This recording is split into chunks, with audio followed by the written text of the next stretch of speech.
Okay. Hello, hello. I hope everyone can hear me. Welcome in. Apologies for starting a little late. I'm currently still getting some of my social media notifications up. If the music's a little loud, please let me know. If my mic's still very muddy, let me know. I've already tried to fix some of my audio settings for my mics especially. I was quite heavy-handed on the filters when I set up my first stream. Because when I did it, it was in the middle of the afternoon, my fan was on blast, there were cars outside my window also on full blast. So I tried to cancel out as much noise as I could. But now that it's later at night, it's not as bad. I can put my fan down lower and there are less cars going around. So the background noise is a bit softer. I could let up on the filters. You'll have to give me another minute before the art starts. Right now, I'm still sending out my social media information. Sorry, not information. I'm notifying my social media followers that stream started. I fumbled a little bit today.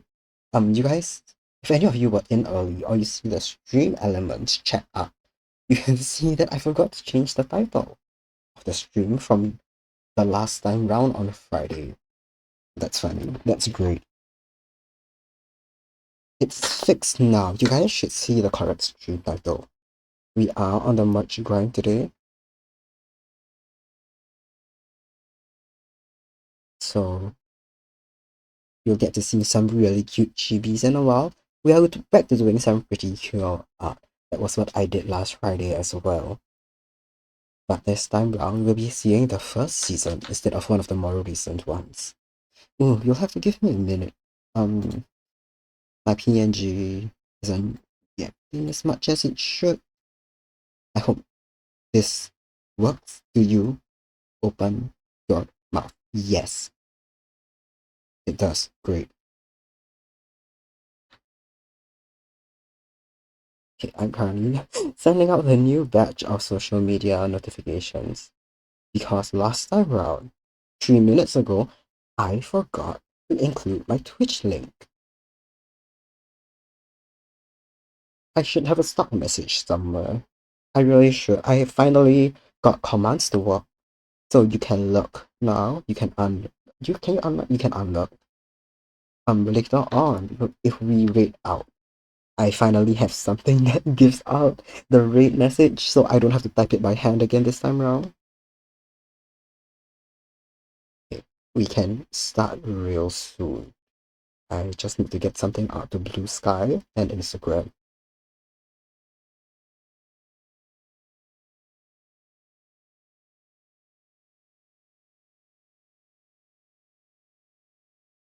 How is everyone?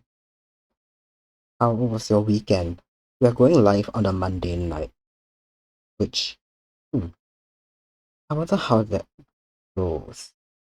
I wonder how that goes. My uni semester is starting soon, which means I don't think I'll be able to do Monday nights because I've got classes through the afternoon. So I'll probably be quite tired. When I get back home, I'll have coursework. I've got classes through the first half of the week and some other commitments through the back half. So I'll have to figure out not just what timing is good for me, but which day as well. But since I'm just starting out, I think maybe once a week would be fine. Yeah, I think that's quite generous.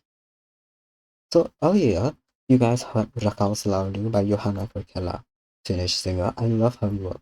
I really love a lot of Finnish pop. But the songs with words are kind of tripping me up a little. So we'll switch to something instrumental in a minute. But for now, we can enjoy. This time around, it's still Johanna's. Oh, no, it's not. Okay, misread that. My bad.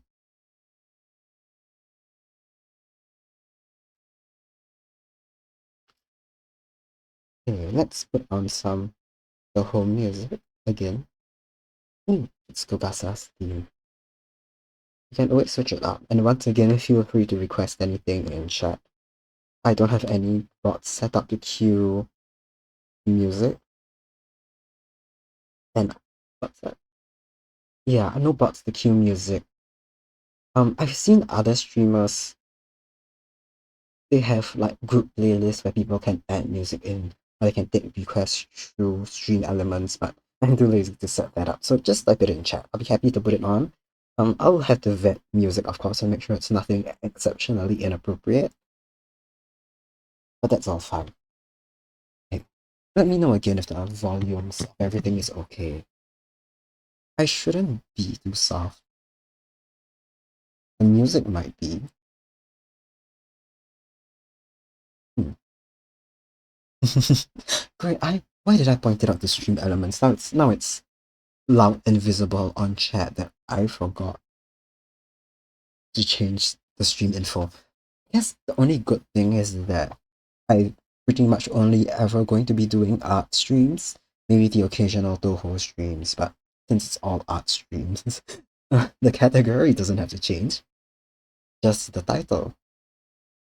And if I'm gonna keep going on the merch grind, it won't be a big issue, but I had first stream loud and proud in the first half of the title, so well, okay, let's get it started then. Give me a second. Okay, here we are. This is what I've been working on.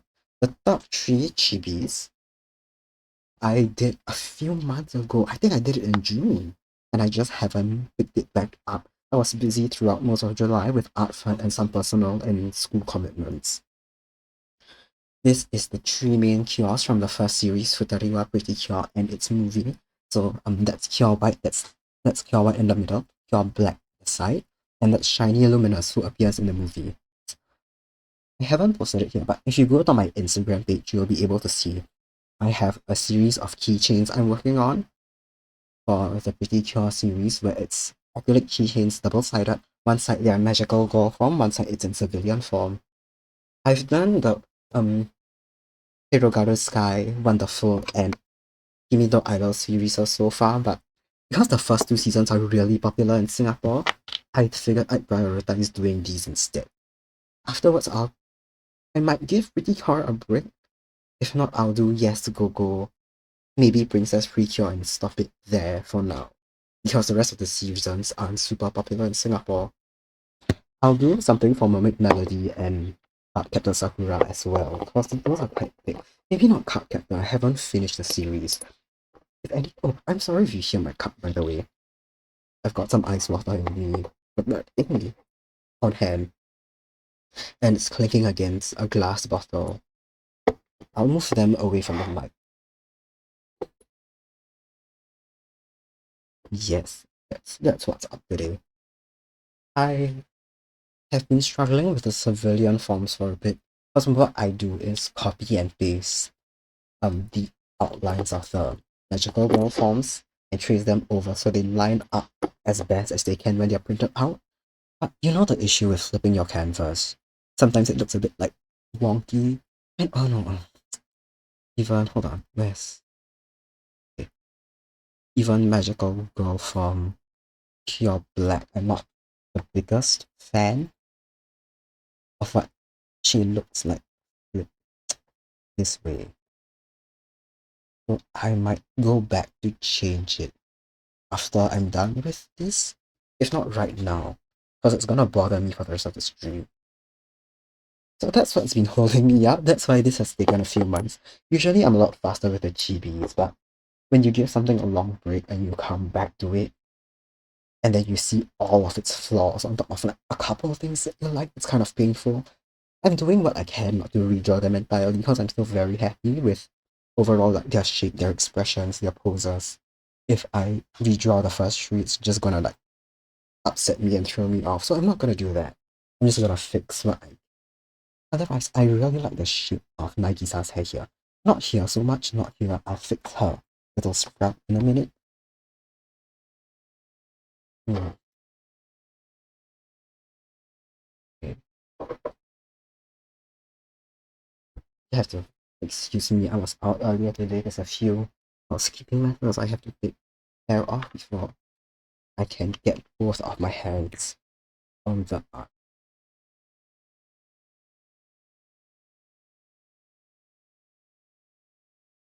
I was redrafting Nagisa most recently. Let's see. Yeah, I was redrafting. I couldn't get the shape of her hair correctly when it's flipped over. Because the sprout, the thing about the keychains is they're measured quite precisely in terms of their size. So if I have a sprout jutting up too highly here, I'll have to compensate with something else on the pure black side of it. And that might throw off like the whole shape of it when it's printed out. So I'm trying to make the sprout obvious but not take up too much space.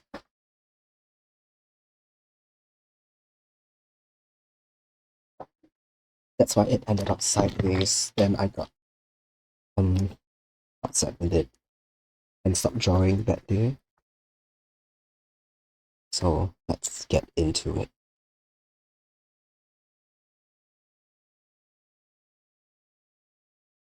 Did I forget to send out my Instagram notifications? I think I did. Hmm. I think this is fine actually. It juts up enough.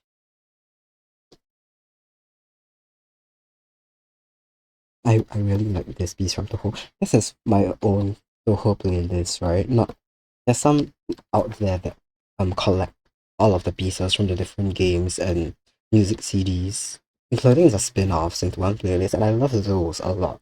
I love putting them on shuffle, but I have my own where I've selected some of my favorites.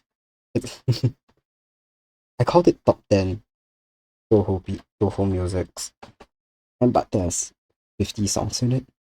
Last I checked.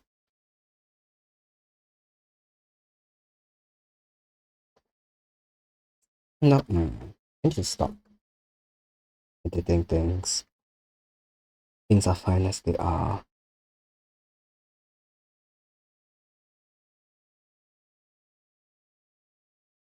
But oh, but why did I? Okay, okay.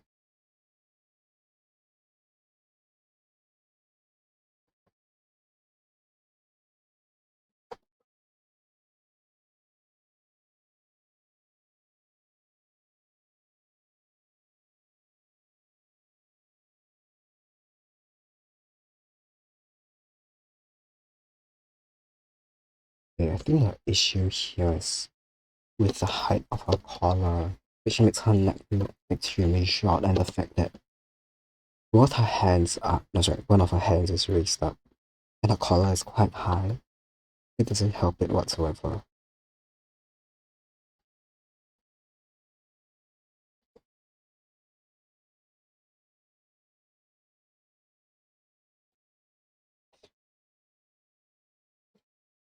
Like we're going way off the silhouette on the pure black side.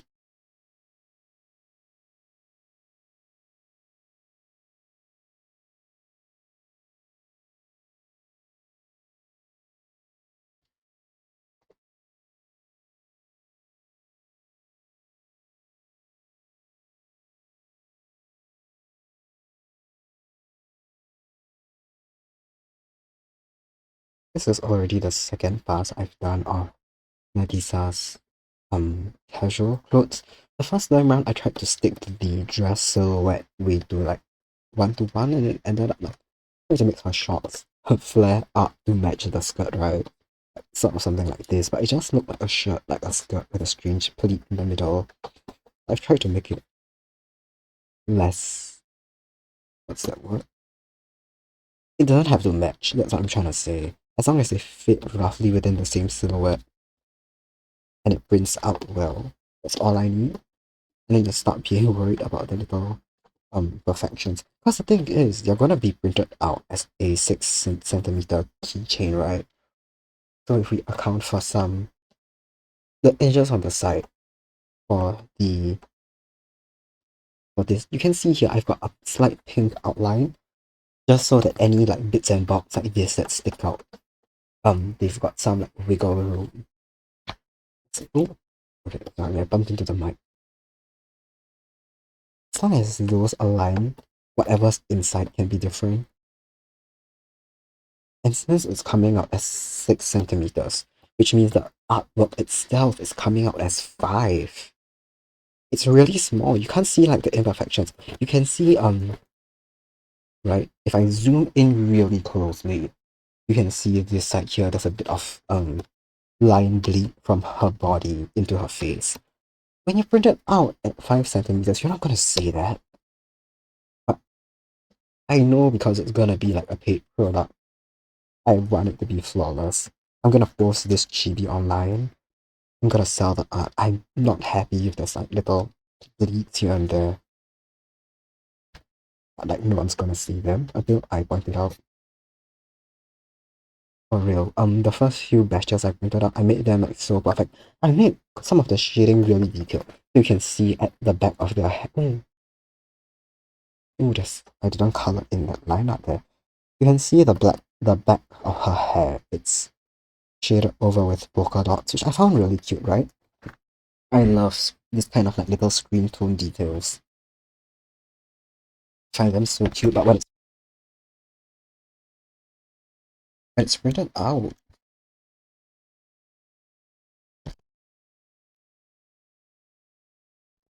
hmm, hello. Okay, you should. Sorry about that. I bumped into my mic, and the wire got wonky again. I promise I have a better one on the way. I have a better one on the way. It's gonna stop disconnecting. It will probably stop sounding like I'm um like I dipped my mic in some mud. So when that comes, wait. When that comes, my audio will be a bit better. That should be good. As of right now, I think the issues for my audio are twofold, right? First of all, I got a mic which is quite old and not super great to begin with. It's good for its size and its price, right? Definitely. I used to do it for field research interviews and whatnot, and it was absolutely perfect for that task because I could bring it everywhere. It would fit into my pocket.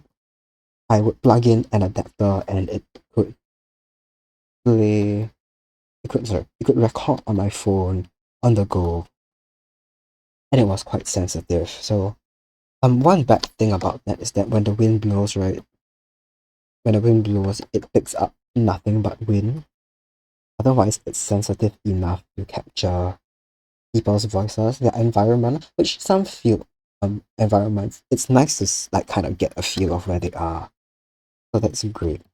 And then when I edit it, I can edit out a lot of the noise in the background. I'll filter it out through Audacity. I'm sorry, give me a second. There's a stray line here. It's just one black line that I cannot figure out where it came from. It's okay. But yeah, that's what I have this mic for. I'm now in my home environment.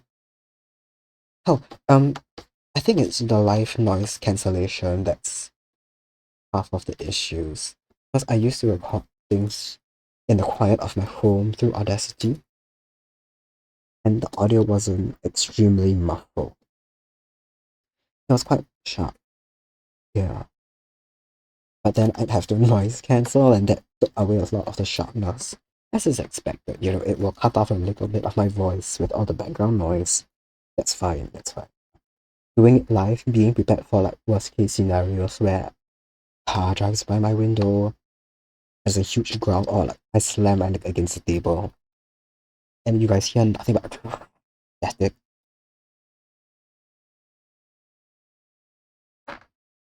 Oh, do you hear that? Do you hear that? I don't know if you did, because I just slammed my leg against the table,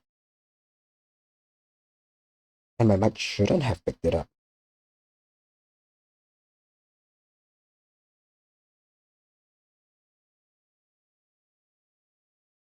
Hmm.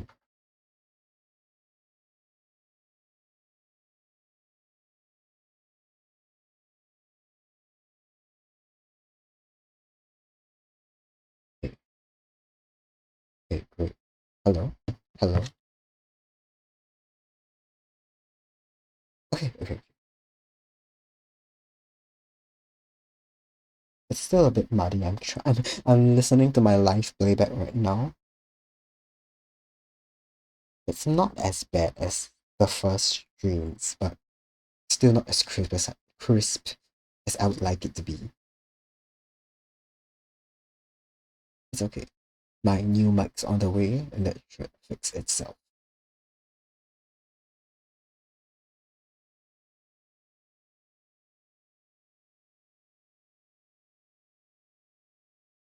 Oh, hi Tifa Fish. Hello, how are you? We are drawing some merch today. It's pretty cure stuff again, this time characters from the first season. If there's anything wrong with my audio, if the background music's too loud or my voice is too soft, please let me know, because I can't hear myself well. But yeah, oh, let me zoom out so you can see the whole thing, right? I am working on a bunch of double-sided acrylic keychains. So one side they're in magical girl form, one side they're in civilian form. Uni starting again, no? Yeah. I has your semester started yet?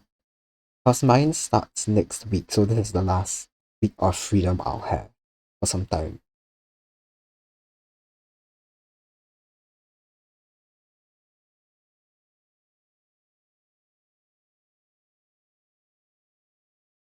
No, but I have some workshop to attend that's mandatory. Oh, so it's like not graded, but it's still school. A bit redundant, but yeah. Oh man, that sucks.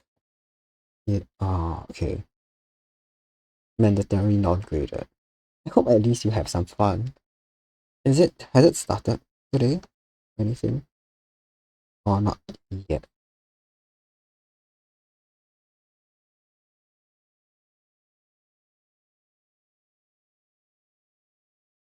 Oh, it started today in its 3 days. Ooh, okay. How was it? How was your first day of it? In the morning. You enjoy it at least?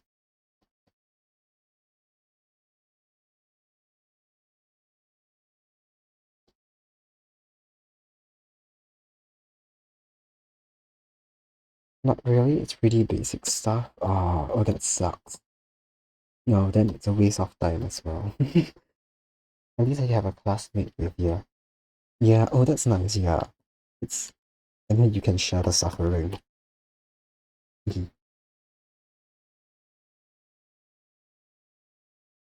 Really, yeah. It's it's such a shame. It's like the last week you have to kind of kick rocks. And if you are working during during the summer, you have to cut it a little shorter, take some 3 days off to do something like that. Then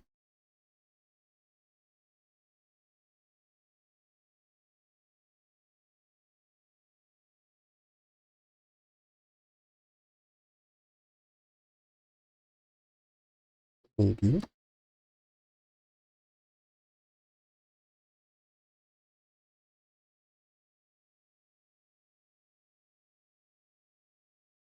rather dedicate more time to final year stuff. Hmm, that's true. Yeah, yeah.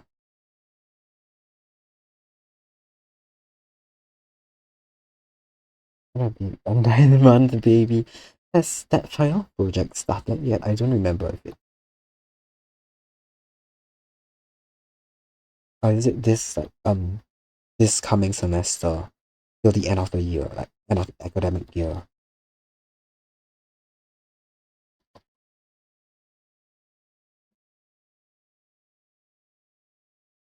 9 month baby is such a good way to describe a long project. A little, it was related to my internship, but the actual project stuff hasn't started. Ah, okay. Okay, I see. Hmm. Yeah, okay.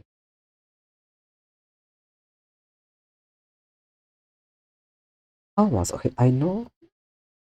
Give me a hot minute to see check something. what's the what do you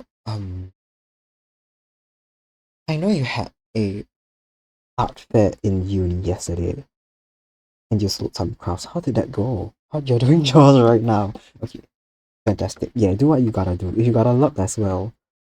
If you gotta lurk. I'm hearing the playback of my own voice through OBS live monitoring, and I very much don't like how my accent sounds sometimes, but I can't help it. But if you gotta lurk and get your both hands on your chores and all that, go ahead. Yeah.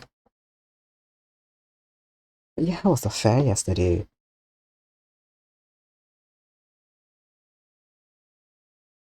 Apologies, I couldn't make it. I completely forgot I had another volunteering gig, and it took up the whole weekend. I thought the print students are, oh, dude, it's okay. It's, and craft, oh, congrats. I saw the pictures, they were so cute. And from what I've seen, craft crowd, not a print crowd. Oh, that makes sense. Yeah. I feel like prints are a bit hard to sell as well in Singapore.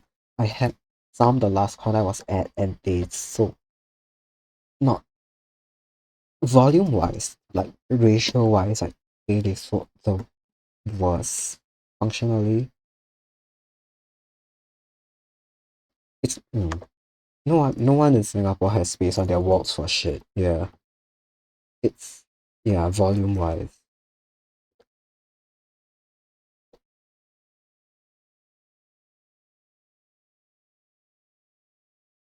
And I know a lot of your stuff is OC, so that's in a sense good. Cause OC it's very much the only thing that you like only you can provide it, right? Literally original. Like fan art, if someone's in the mood for a print of like let's say Hyacinth, Runway or whatever, there's a whole bunch out there. Also, it's only something you can provide. But at the same time, the bad thing about it is it doesn't attract that much like eyes. It doesn't grab attention. So potentially at like a craft fair like that, everyone's just looking for crafts and the eyes just glaze over a print with a character they don't recognize. I the stats from ACG Master List though, AFA, SCF have a decent amount of OC. I have yet to do your research. Right, that's what I saw as well. I'm not sure if it's something CSF did on SC Creators First? Whatever. The AFA mini. I don't know if it's something that team purposely curated or if it's more boost trying out something new this time around. Or a difference in the way the stats were collected. Oh hi Okina. What's up? How are you? How's everyone? You have chat? Wait, what? Do I? No way. Since when? I thought that was an affiliate thing. Huh? You're good. Hey, that's great to hear. Fantastic. Well, I'll have to figure out where to see the points. Oh, interesting. Did you guys get some? Is that where it came from? It says I do. Oh. Oh. But should I figure this out on stream or figure it out when stream ends? I'll see on mobile, but maybe I'll check later on desktop. The little icon is there. Channel point. Okay. Hmm. Oh, if the icon is there but there's no number beside it, then that means I don't have it. I'm quite certain. Yeah. Yeah, on mobile. Oh, I don't think I'll be able to see the number 0. Oh, then yeah, I think it's still unavailable. Also, from what I've seen from a lot of newer channels I followed, the icon for channel points is there, but you just can't redeem anything or earn points.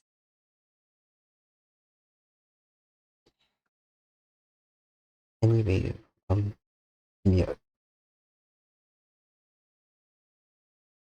It should be 300 if you do. Ah, yeah. If it's zero, then I don't have it, which is sad, because it would be so much fun. If anything, I want to get affiliate to get channel points and have a daily thing. But I was thinking it'd be really cute either to give people plants or coffee. So it's a bit like the what's it word? Potion redeemed on Okaina's channel, where there's a list of things you could randomly get from. But it's a list of different little house plants. And I don't know how to implement it because I haven't. I'll be very honest, I didn't think I would stream more than once. I thought I'd try it out, hate it, never do it again. So I didn't look into implementing it, right? But I'll figure out how to trade in check-ins and whatnot with probably some kind of art redeem. Like maybe something along the lines of like 10k channel points and or certain amount of check-ins, and it's like different kinds of art. It's easy. Okay. I have to figure that out. Before you drop in, me and Tea for Fish were talking about boothing in Singapore and a recent like craft fair that Tea for Fish was at yesterday. So I'm currently drawing merch stuff. It's still pretty cute things. So they are meant to be double-sided acrylic keychains. One side is their magical girl form, second side civilian form. Okay, this series is the first of the Pretty Cure seasons, and it's really popular in Singapore, but I've been struggling with the art for like months now. But I'm hoping being on stream forces me to finish it. Like if I if I if I give myself a nice time limit, not time limit. Okay, functionally a time limit of like the 2 or so hours I plan on streaming. Hopefully I stop overthinking each step of it and get it done with. But because it's been a few months in the making, like I got a bit annoyed at it at one point because I couldn't get it to look the way I wanted it to. I put it down throughout the entirety of July while I had some school and personal stuff to attend to. And when I came back, everything looked like just a little off. Not as bad as I remembered it to be, but some mistakes were a bit more glaring now with like the freshness of coming back to it. So I should stop jumping from character to character, but something I'm going to fix now, actually, since I've got the mind for it, is the side of her face. Yeah, it looks a bit silly when it's turned. And then when I compare it, a little rusted up here. When I turn it in comparison to the civilian form one, I'm not too big a fan of how the face looks.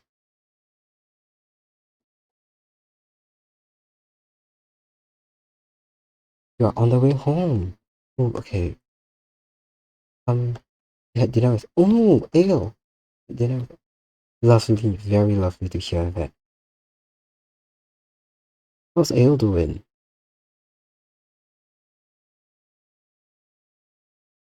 By the way, I know Twitch takes up a lot of data as well, cause I've also tried to tune in to you on the way home from things. So if you need to go, feel free to. The ear is fine. The ear is fine. I need to remember that when I print these, they get zoomed out so heavily, right? Like they're kind of like I have to imagine them around this size. When they're printed out, it loses a lot of detail. So things have to be exaggerated. She's good. Oh, lovely. Lovely. Great to hear that. Some details have to be exaggerated so they fit the scale better. Okay, see ya. Have a safe trip home. Oops, what did I put? okay, I wanted to expand their pouches as well. Because once it's a important detail to their transformate like magical girl design, but when it gets shrunken down, it loses that detail. So I'd like to make it bigger. If I can find the artwork and lineup is super clean though, it is, which is one of my big problems. They are being printed out at 6 to 5 centimeters, so it loses so much detail. Yet in my head, I can't let go of making it look clean, which sucks. Because then that's why it takes me months to do something like this. But I did previous pretty cure. Give me a second to find the right layer. Previous keychains, both pretty cure and from other series. And it took me a lot faster. I'm thinking way too hard about it now. Right? Yeah, it's hard to let go of. I think it'll come with practice.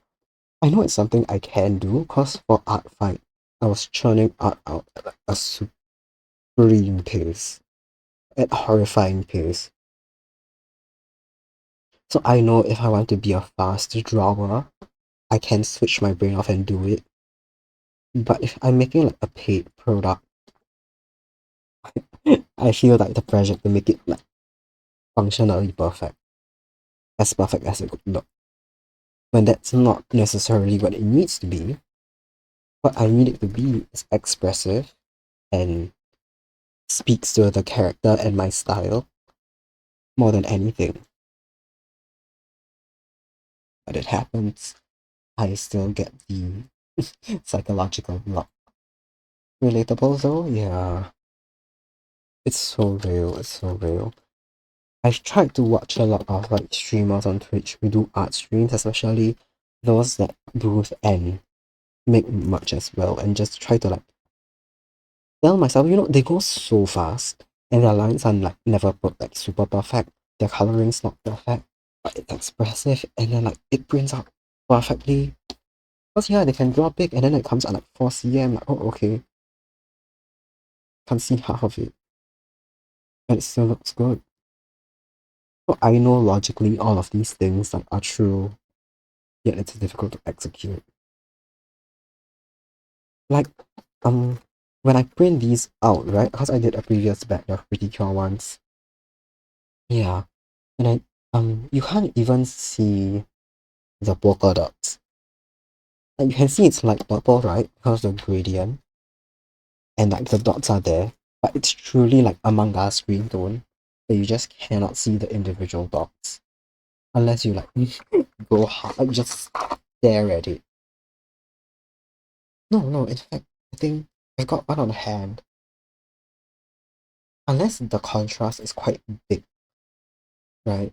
Unless the contrast is really quite big, the printers don't even pick up on it. Hmm.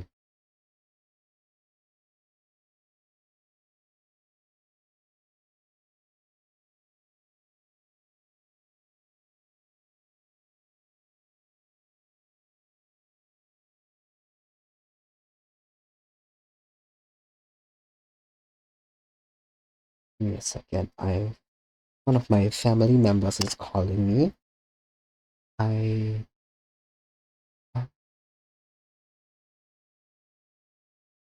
give me a minute. Uh,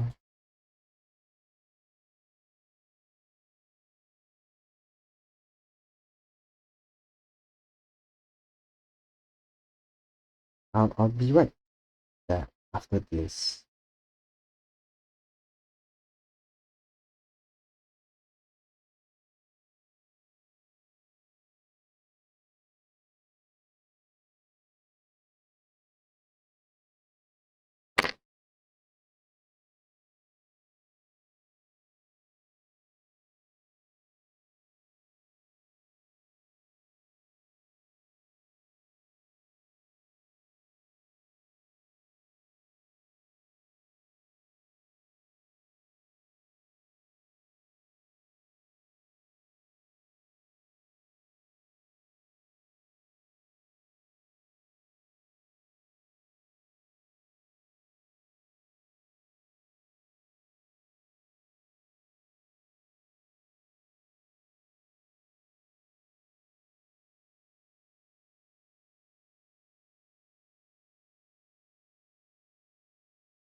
Okay, I'm back. It was nothing major. Just asking me about my plans tomorrow.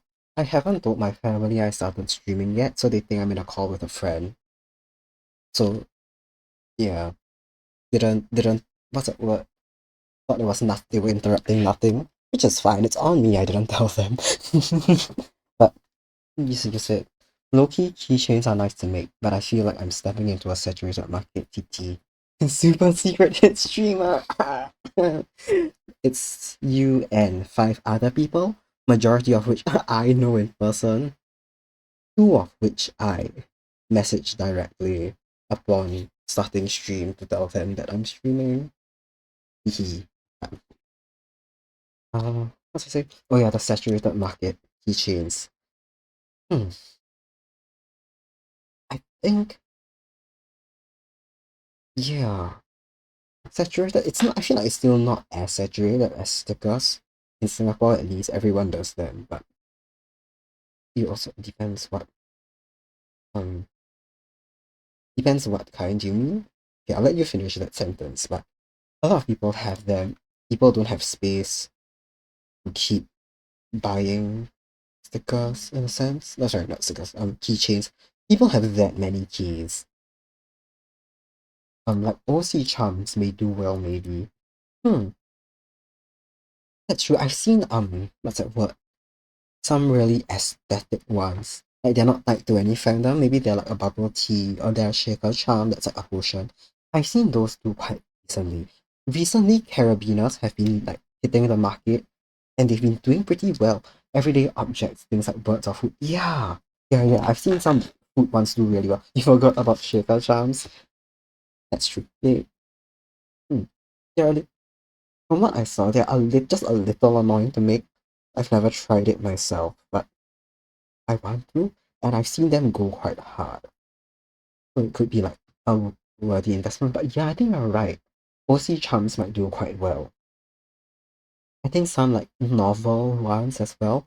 Like nowadays, a lot of those which are just keychain character might not do as well. Maybe this is baseless guessing, educated guesses, not baseless. I haven't done hard market research, but I've spoken to people around me. I've used one bracket one time in my life. Yeah, yeah. So I think the um OC ones might do well in a sense like they are quite timeless. People are like less afraid to get them as a gift for people. You have to give me a minute. I forgot to post the stream announcement to Instagram, so I'll doing that right now.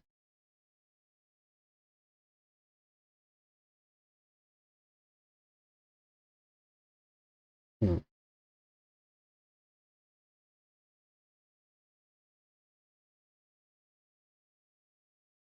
yes. Yeah. Yeah.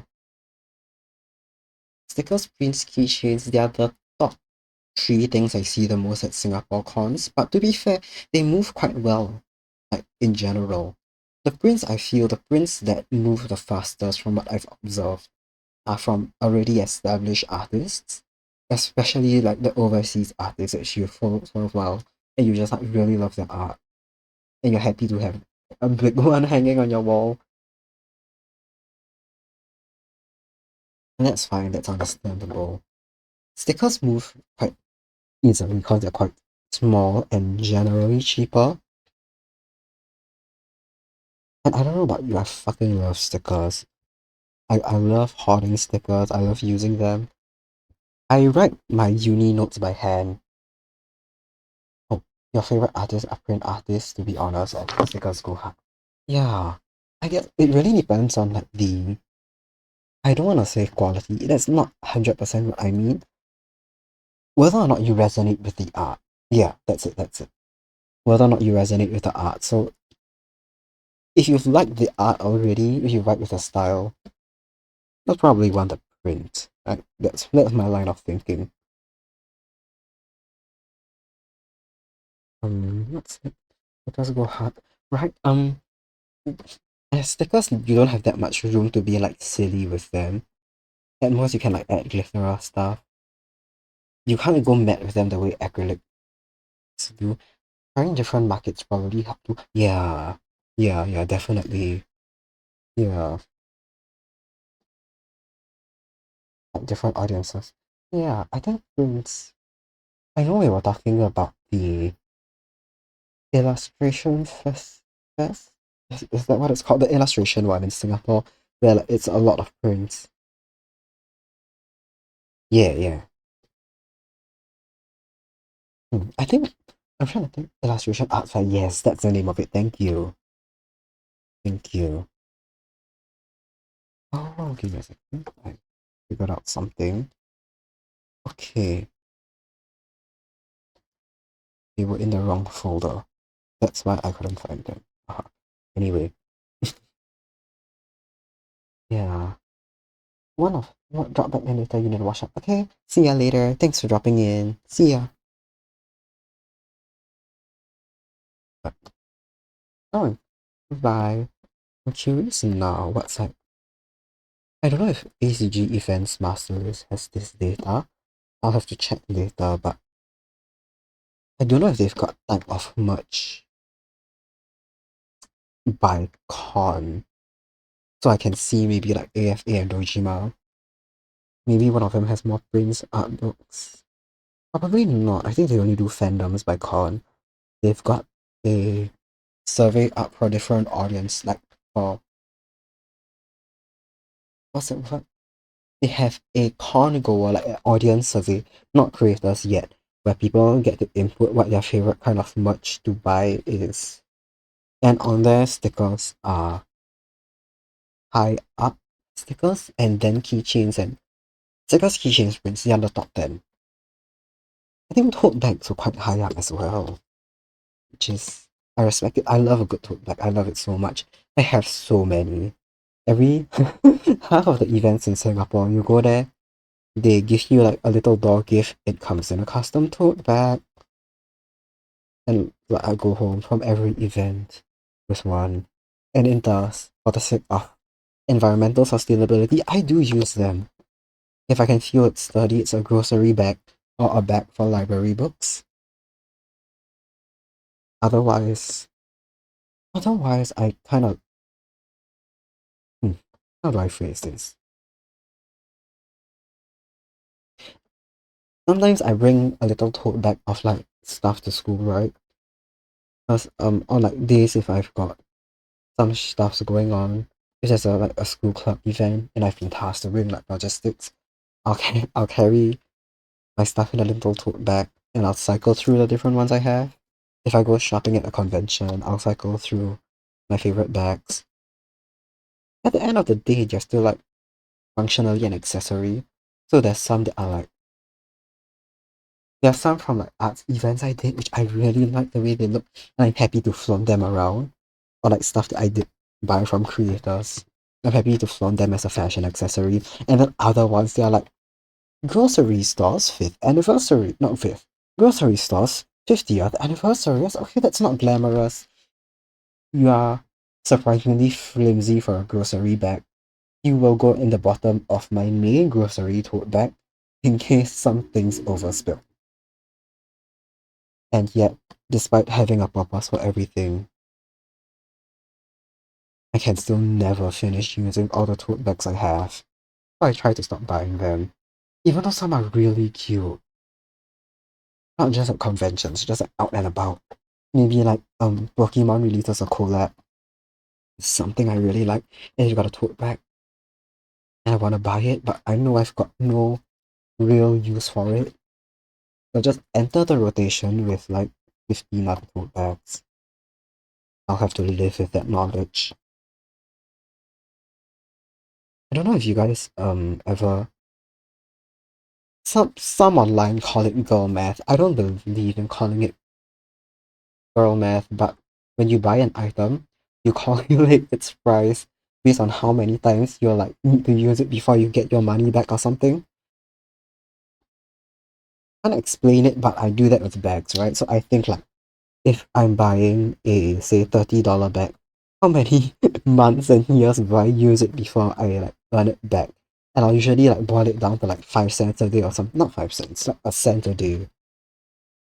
Even though that's like not how bags work. I've got like three at home.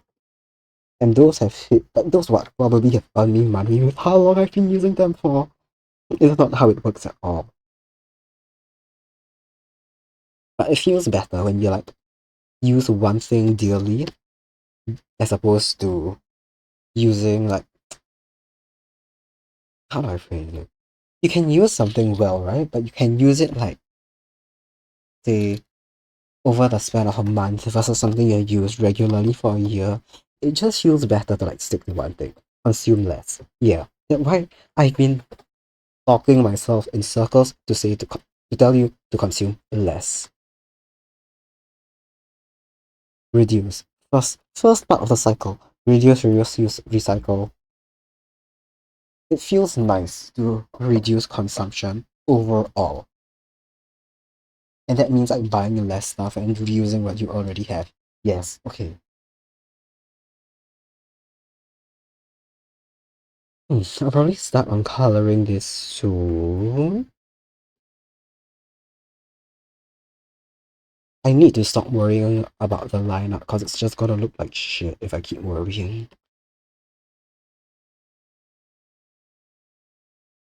Oh, this reminds me, you are hearing the song. Do you call instrumental songs or pieces? Because I used to play piano. Those we call pieces, not songs. I don't know if it applies to Toho music. But this piece, it's called Greenwich in the Sky. Greenwich, like the meridian point. I do not know if my accent is comprehensible to most people. I feel like it's not, combined with the mud-like sound of my microphone. But Greenwich in the Sky, Magical Astronomy, I like this piece a lot. I first heard it. It's from one of the spin-off albums, right? It wasn't in any of the main games as far as I remember. It's in just one of Zun's albums. I first heard it through a metal cover, and I really liked it. And I'm very tempted to let that play now. And we can all enjoy the whole metal covers together. But as much as I like metal, I feel like in this context, enjoy is still a strong word. A lot of people out there just straight up do not enjoy metal full stop. It could put people off, as much as I love it.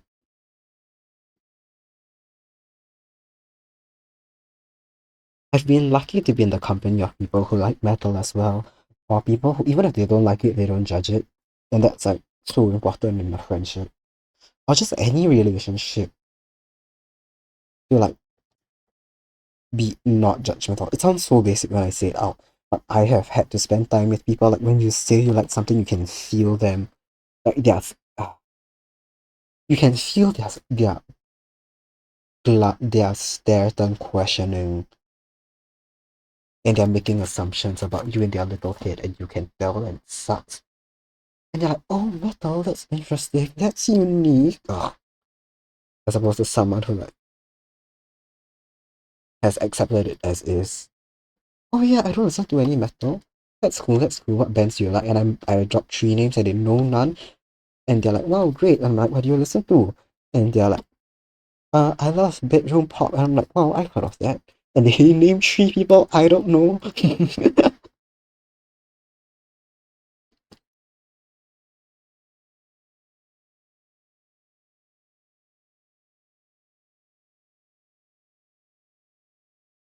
Okay, this works, this works. I should have, when I get around to having channel points, I should implement something, a sound redeem probably, that functionally tells me to stop tweaking your art anymore. This is fine. And I'll never listen to it. Like I know myself, I'll never listen to it, but it'll be there. It'll comfort me, I think. Now I think Nagisa's what our left her eye on her right looks a bit wonky, but it hasn't bothered me for like the month I've been staring at it until now.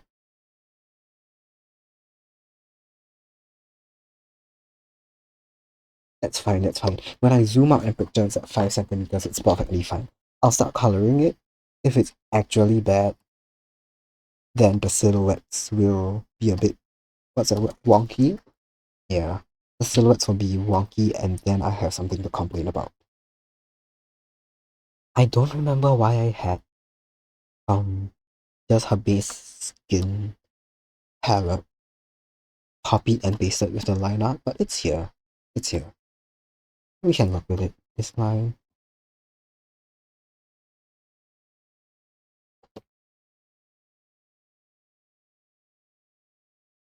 Something else I need to be what's that word? Something else I realized after last stream is that I don't open my mouth wide enough when I talk, right? Like be it on stream or to other people.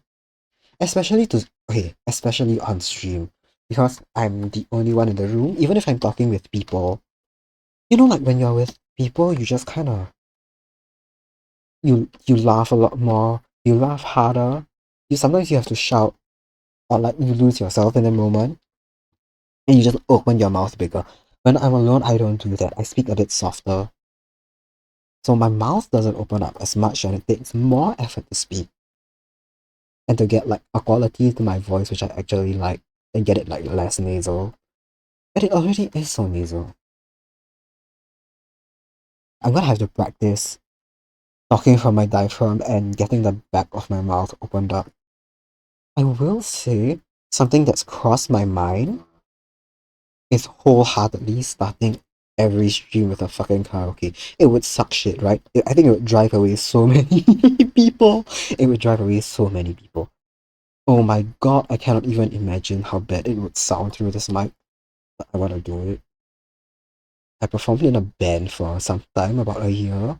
We never got anywhere, and then our drummer and guitarist got into a fight, and we functionally disbanded. But I have good memories of the time, and I was fucking shit at sing. I was the male vocalist and the keyboardist, and the guitarist did the female vocals. Frankly, my voice was shit back then. It's only improved through the years, and it's not good now, which says many things. But I like performing live. I love it way more than sitting down and trying to like record a cover.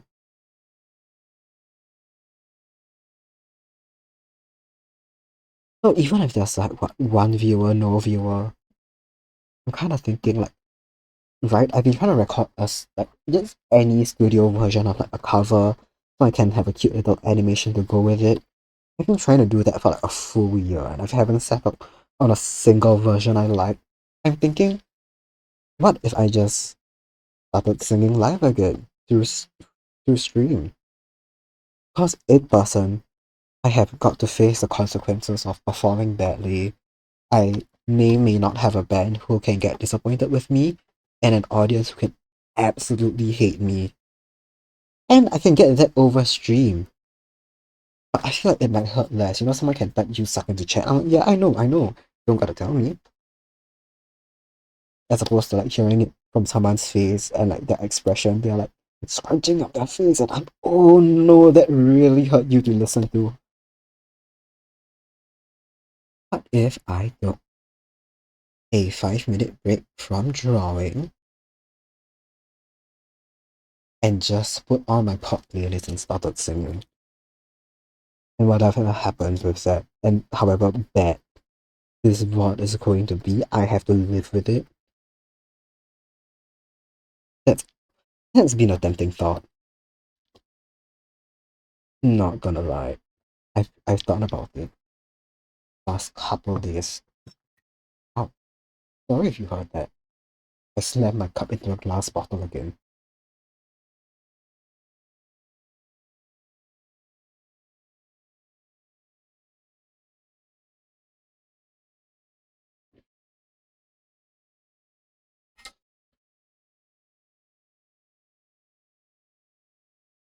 Sometimes I watch art streamers and they sing along to their background music, and it's very cute. Sometimes they're not the best singers, and that's fine.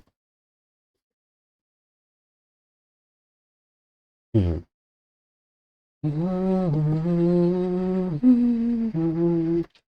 This is what's it called? What's the original title called?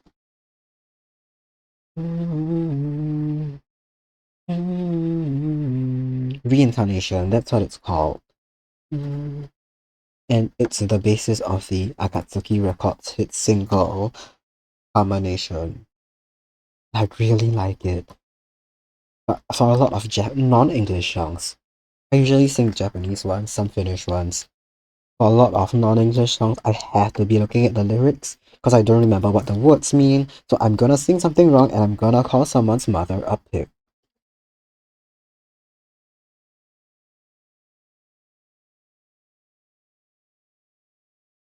I need to stop fucking with the line art. I should just lock this whole layer, and unless something within it has exploded, I need to stop touching it.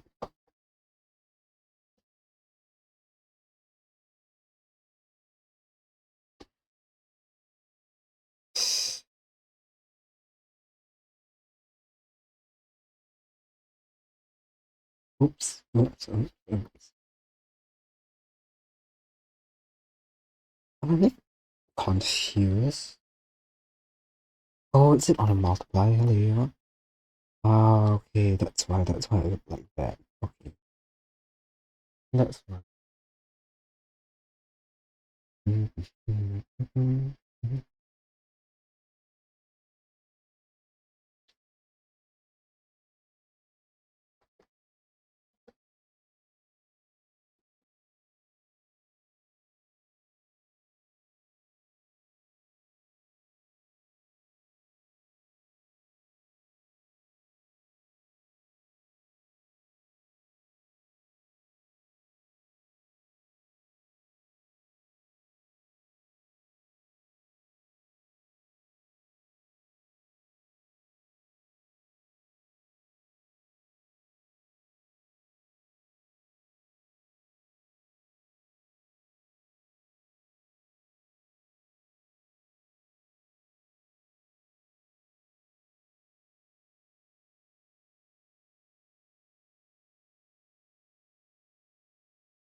Okay, we're getting back to the part of the process where the reference images come up and they block other bits of art, and we all have to live with it.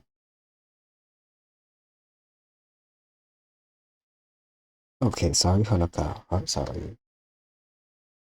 To be fair, the earlier pre-cure seasons, their hair and eyes didn't change as much. Like, even the length doesn't change that much. It just gets like more styled, and then you get to like the new pretty cure seasons, and it's like they're completely unrecognizable. And I guess it makes sense, you know, like no one ever recognizes them in magical girl form. I just assume it was like down to some magic. I mean, it's definitely down to some magic. Something is what? Ah, I'm okay. I was on the wrong layer. That's why. Done. Okay, great. definitely down to some magic as to how like no one could recognize them in magical form. But then in like the later Precure seasons where they changed so much, it's like yeah, I wouldn't be able to tell they're the same person. Apart from the voice. I also think it's quite funny how at some point like most anime like a lot of like these older animes didn't really give a shit. No, sorry. A lot of the current animes don't give a shit how unrealistic hair colors are. But a lot of the older ones did. They tried to keep it more grounded.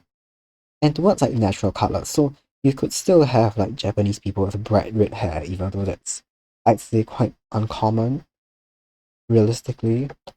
But it's still a natural hair color. And you got the occasional ones where they just had pink hair with no explanation. Those did tend to be like non-human characters or in a non-modern, non-current setting. And then now people just don't give a shit. Yeah, sure. Everyone can have like bright pink hair. Why not? Why not? I did see dark green around a lot as a analog for black hair. So like blue hair, right? Like the analogous to black hair, it's just easier to color. I'm assuming it's easier to color than flat out black. You can still show some depth and whatnot with it. And blue's a nice color. But I think dark green and blue were both analogs of black hair.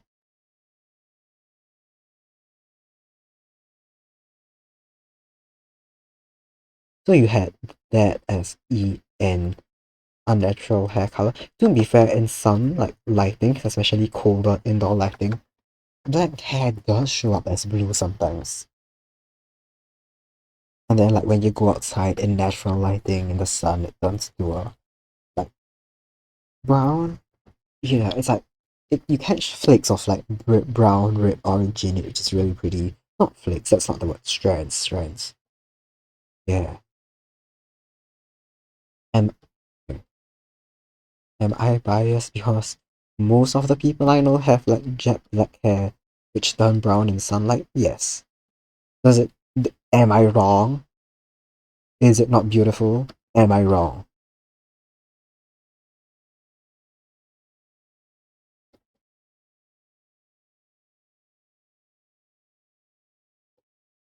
I need to stop touching the lineup. I locked it, then unlocked it. I have to lock it again. Okay. I don't have to just lock in. I need to lock it.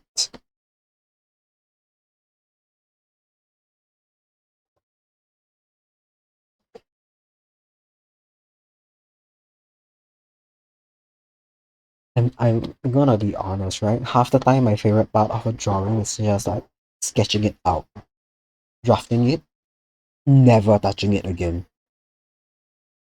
But the lineup for these three chibis have been haunting me for so long. I'm so excited to get down to color them again. Ah, I love Nagisa's outfit. I, I love a tomboy. I love a tomboy. That's all I'll say. I love a tomboy. And she was like the tomboy of the season. I haven't finished watching Alamo, but I know Cure Chocolate. Akira, I think. Akira. Redhead. Redhead. I haven't gotten to where she's at in the anime yet. But another top 10 tomboys of all time. We love it.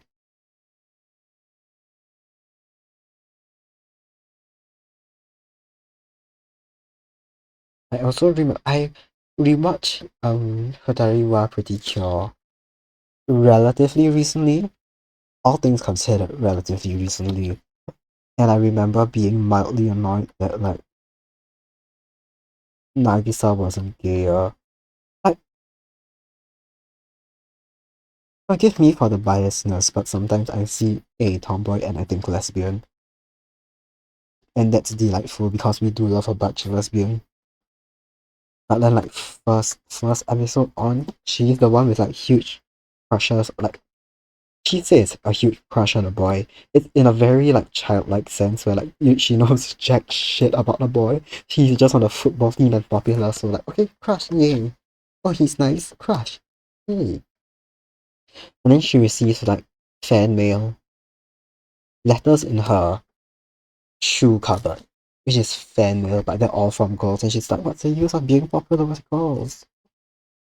Wow. And like three, not that quickly, 10 episodes in, she and Honoka hacking gay as fuck, and you're like, yeah, that's what being popular with girls gets you. Being a superhero team, having good friends. That's what it does. Now her face shape is annoying me. Now it doesn't match with the one on top 1-to-1 and it's annoying me, but it's like, there's nothing wrong with it. Maybe her nose? Maybe fit? Yeah, that works.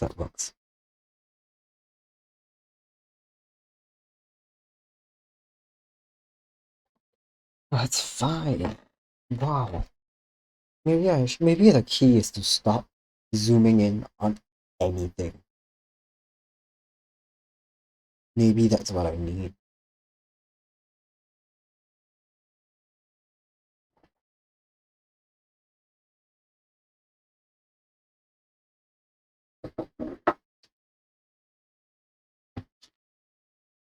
Hey, sorry, I just noticed my Spotify had a, oh, sorry. I just realized my Spotify didn't update, so it was stuck at reincarnation and made it hot like 5 songs ago. Speaking of songs, hmm, maybe it's time.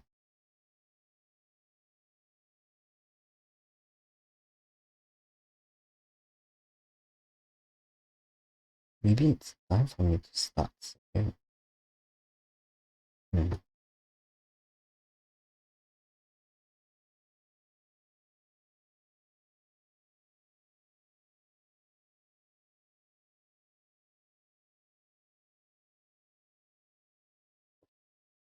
Oh wow, okay.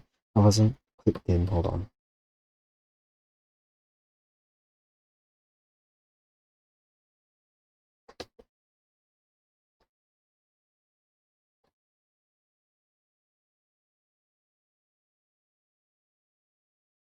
Oh, okay. This particular sound trips me up every time. It's Eternal Shrine Maiden, but it's one of the later remixes. And this part always sounds familiar, but then I forget like what it is wholeheartedly. And it takes until like basically where we are now in the piece. I'm like, oh, it's Eternal Shrine Maiden, haha.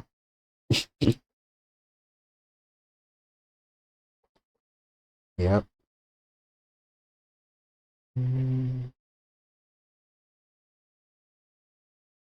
okay, I want to draw her ribbons in. But once again, keeping in mind that these will be shrunken to hell. This also some am I did I draw all of the line art in the same color?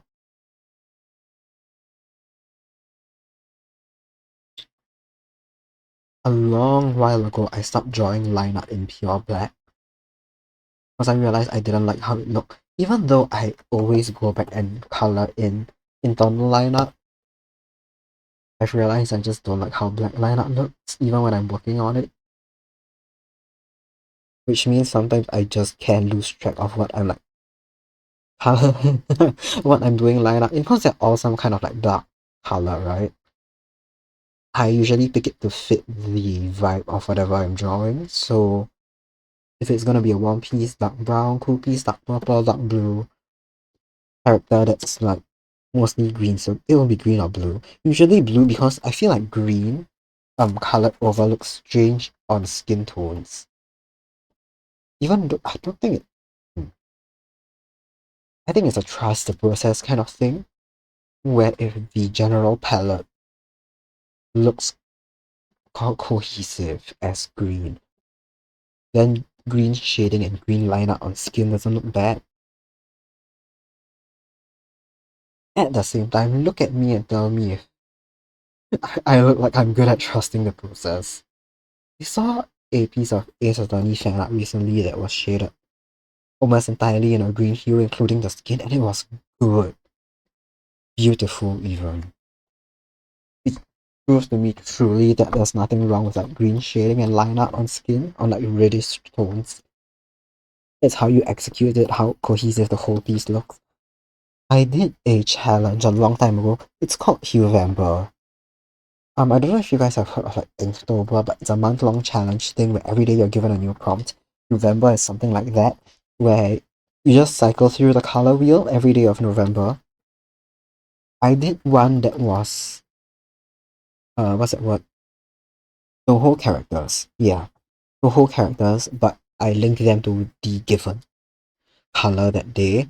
On the days we used green, okay, every day I shaded with like a multiply layer instead of shading it layer by layer to make it faster and whatnot. And when I got to the green day, green day, but the green days I was quite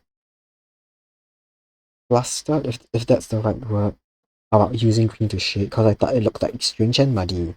It turned out mostly fine. Like even shading with yellow felt strange. Like the more yellowish browns especially. I shade with brown all the time. But yeah. Dark yellow, like, you guys see this kind of dark yellow? It's so awkward. This looks green. This looks fine because it's green. This kind of dark yellow is so weird to work with. I might be wrong. I might have been fed misinformation. But my mom told me once that this kind of green in, I think, Teochew translate to like dark shade green, like dark. And I've never seen it in person. I'm happy not seeing it, but like if it is, that's so sad. For like the color. But let's be honest, it's not very appealing a color. I've seen some anime characters with like this general like dark yellow shade of hair, and they kind of get mocked for it. It's yeah, it's not very appealing. It should work. I should make it work. It could work in the right setting. It's being mocked on hair and clothes. Hmm. Okay. I need light blue.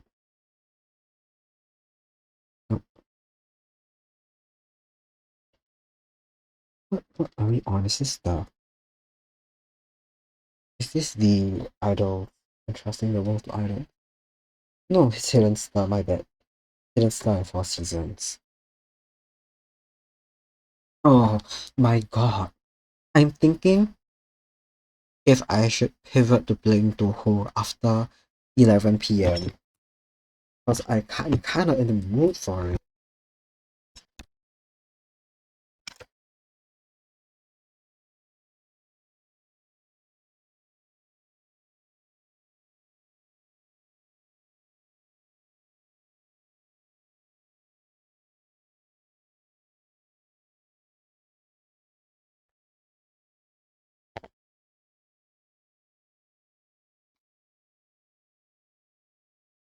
Hello?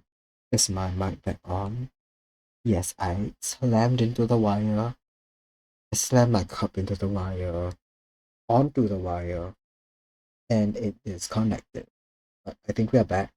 I hear myself on OBS. I see the mic thingy volume moving. I think we are back. But yeah, I really want to play Toho. I could do it on stream. I suck shit so badly at Toho. I don't have things set up to capture the game yet. I'll have to ERB and then get it sorted. Which I don't know how to do.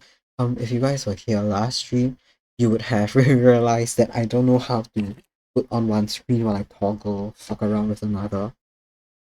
But hmm,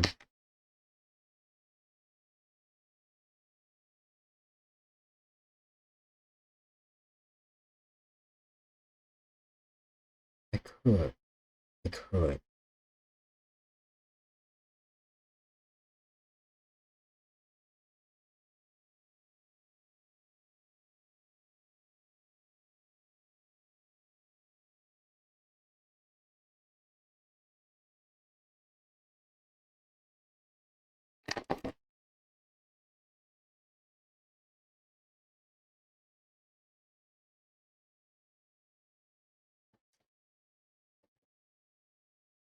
Is my blue? Is this? Yeah, I was painting blue on.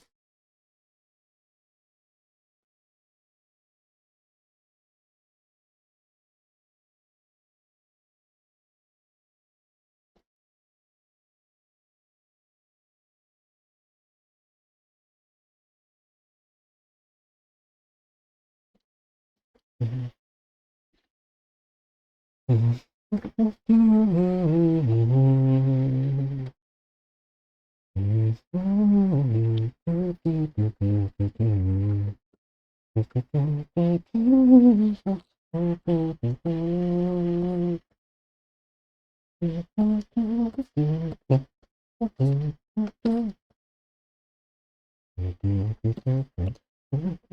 Did you guys heard that crack in my voice? All I'm saying is that testosterone is a wonderful thing. It does delightful things to your body at rates you do not expect it to happen. At rates where your vocal cords change before your mind can adapt to it. And you believe you can still sing in ranges now inaccessible to you. And it is both a blessing and a curse.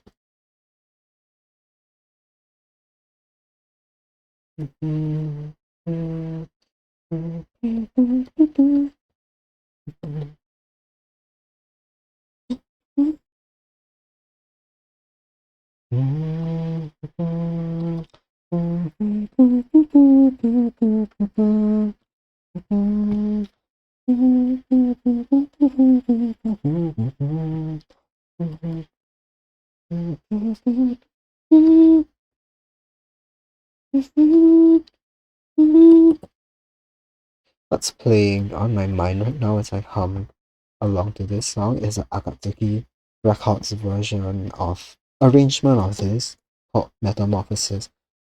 It's really good. Their stuff is really good. They've got like a lot, like they've got range.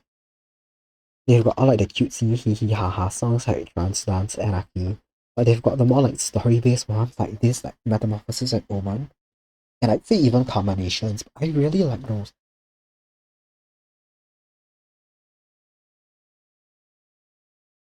Mm, okay, I think we can skip this too.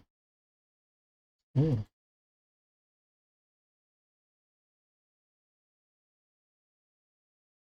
Oh, okay. Big fan of this song. Turning it up. From Unconnected Marketeers. This one should be Stage 4's theme, the abandoned mineshaft location. Should I play Unconnected Marketeers on stream? That would be fun. I suck shit at every Toho game. I love UM so much. His characters don't really get the spotlight except that Fox, Shimata, and the Tengu, which is fine. They're huge to the story, and story is important even in the whole game. But I like, I really like Tamatsuri. What's her full name? Misumaru. Which is her first name? Who knows? I forgot. Misumaru Tamatsuri. Yeah. I think she has to have a nickname. I can't. Tamatsuri itself is. Which one is it? I need to search it up now.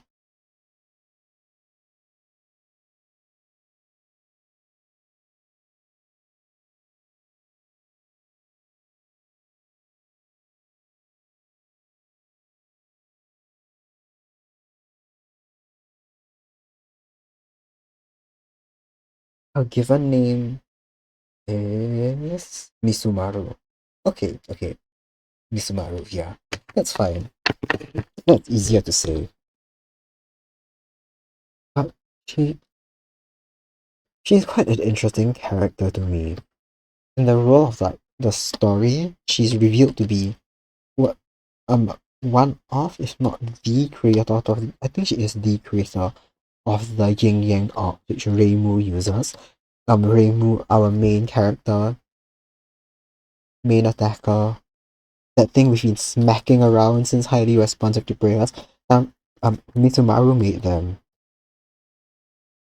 and there's just like objects in Gensokyo with godlike power, and she's involved with mining them, manufacturing them. There is apparently the remains of an industrial city in Gensokyo. It makes sense because industrial towns are dying out in the real world. It makes sense that they're there. She oversees them. I feel like they should just be like rife with like spiritual activity. I feel mine shaft. So much bad shit happens in them. There's so much potential in Misumaru and that setting in general. Like the Rainbow Cave. Momoyo is very popular. She's very cool, her music slays. We get it. Her spell card slay, we get it.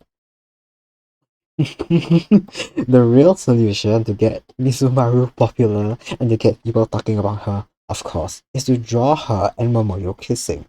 That's the only way you get two whole characters popular, is to draw them kissing another girl.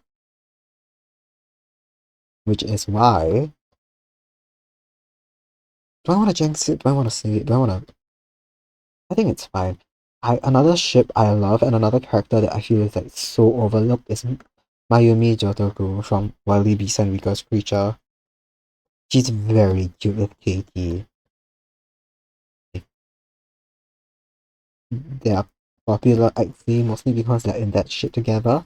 And Keiki tends to be shipped with Yachie.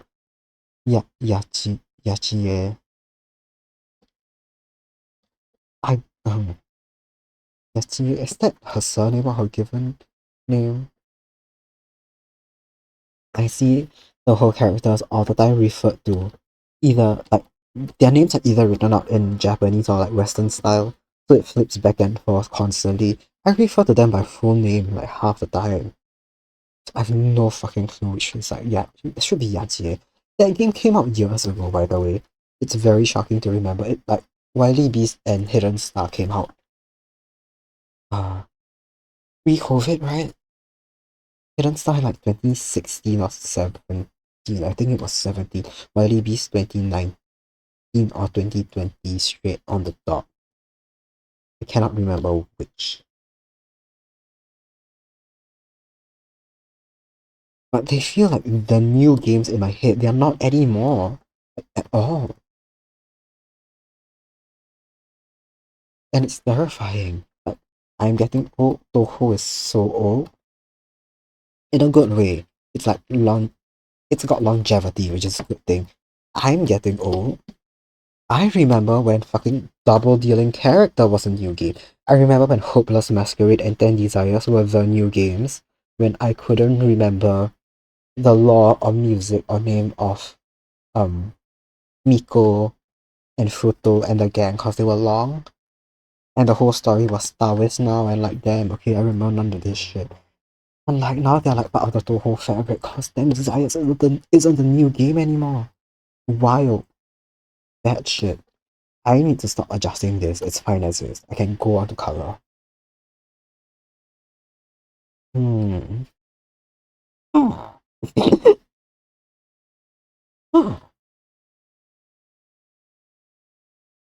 Okay. It's been some time since I colored in one of these chibis. I um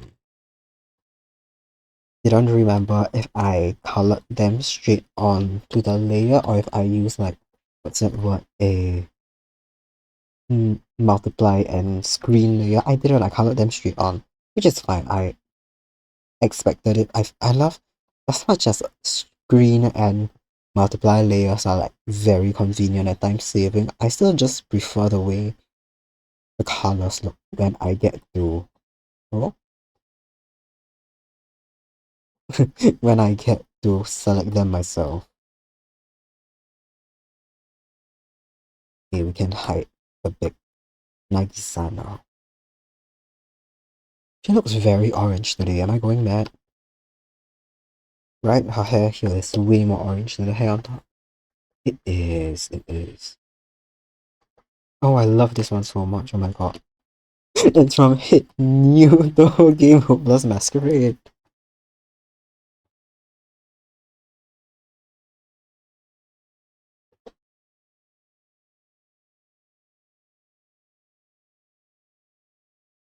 I need to remember not to like overshade them. Because when they're printed down onto like the little keychain size, you don't see much detail. So overshading just muddies the silhouette of things rather sorry, shape of things rather than giving them any real depth. They need to be like cell shaded madly. Clarity above like all else, expression and clarity for much and these little guys, yeah. Stuff that needs to print out clarity.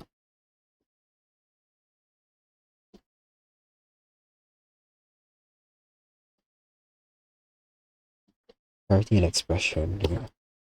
I sound like a business freak. I like have like slogans I'm repeating to myself as I work. Guys, it's all about the synergy, and the clarity, expression. Get more. I should do them as like those kind of like motivational posters. You know, like they were so popular in like the early 2010s on like meme sites and shit. And I think they were like memed and called the motivational posters where you like had the same format. I'm like, okay, I need to sketch it out in case someone doesn't know what I'm talking about. It's like you'd have like a um poster and it had a black border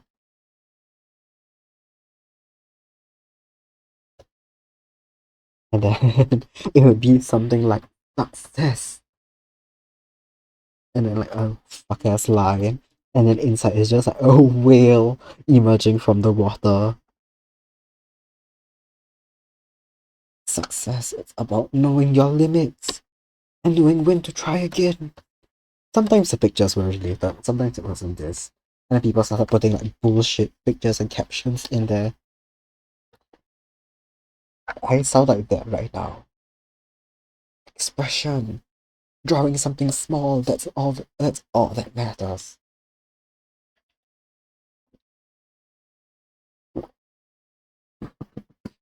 Hello T4 Fish, welcome back.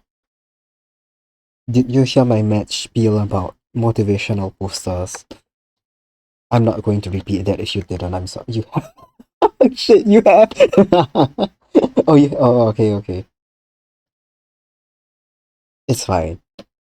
You did not. Okay, you did not. What? No. I'll let you finish your sentence. You got them? Congrats, holy shit. You managed to get it for like everyone you were hoping to get them with, basically. Congratulations, hell yeah. I'm very curious where you don't have to say now if that would compromise your identity or anything. Your sibling, yes. Oh, not our friends. Okay. Okay. Got it. That's still super. Hell yeah, though. They're still a bitch to get. Congratulations.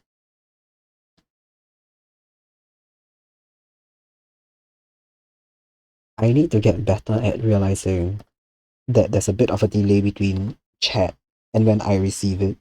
And just giving chat a minute to like play out so I can read everything in full.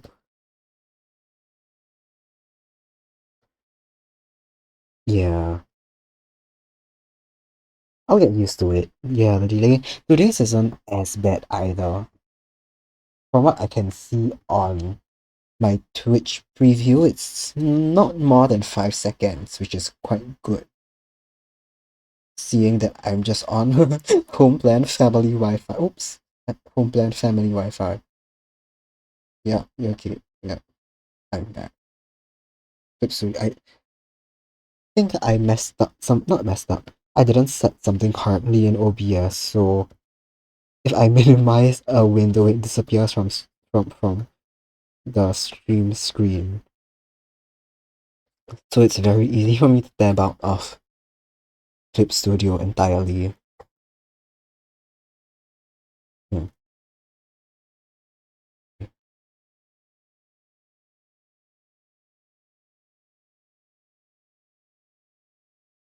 I'm now trying to, what's that word?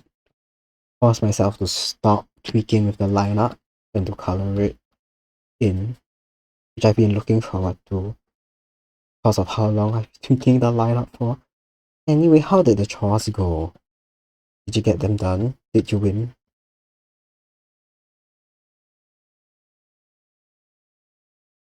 Yippee? Yes? Hell yeah. You won, son. Your usual ironing ritual. Ah, okay. Delightful.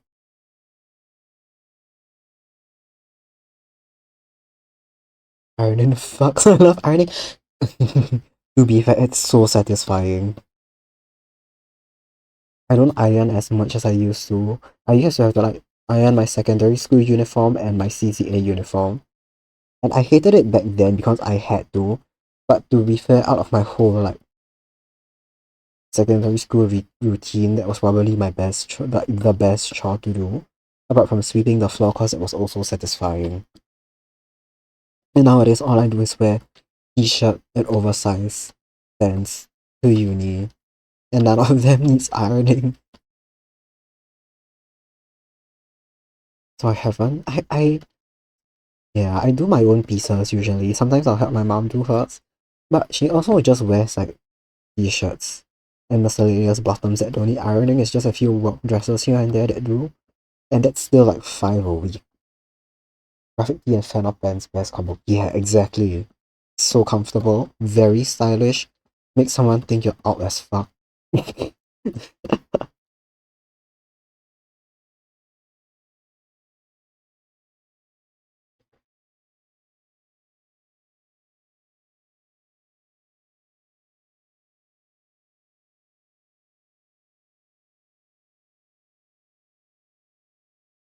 Dresses though? Ooh, I haven't worn one in, I would say, as good as over a decade now. Avoid ironing dresses. That's true. Some types of clothes, I think, skirts, dresses, you have to like loop them through the board. If not, you iron one side and then the other one gets creased. Like, me neither. I just iron everyone's clothes. Ah, okay. Very nice. Yeah. Little inconvenient. What was I doing? I remember I was doing the shine in her hair and then I forgot to continue with it. Yes.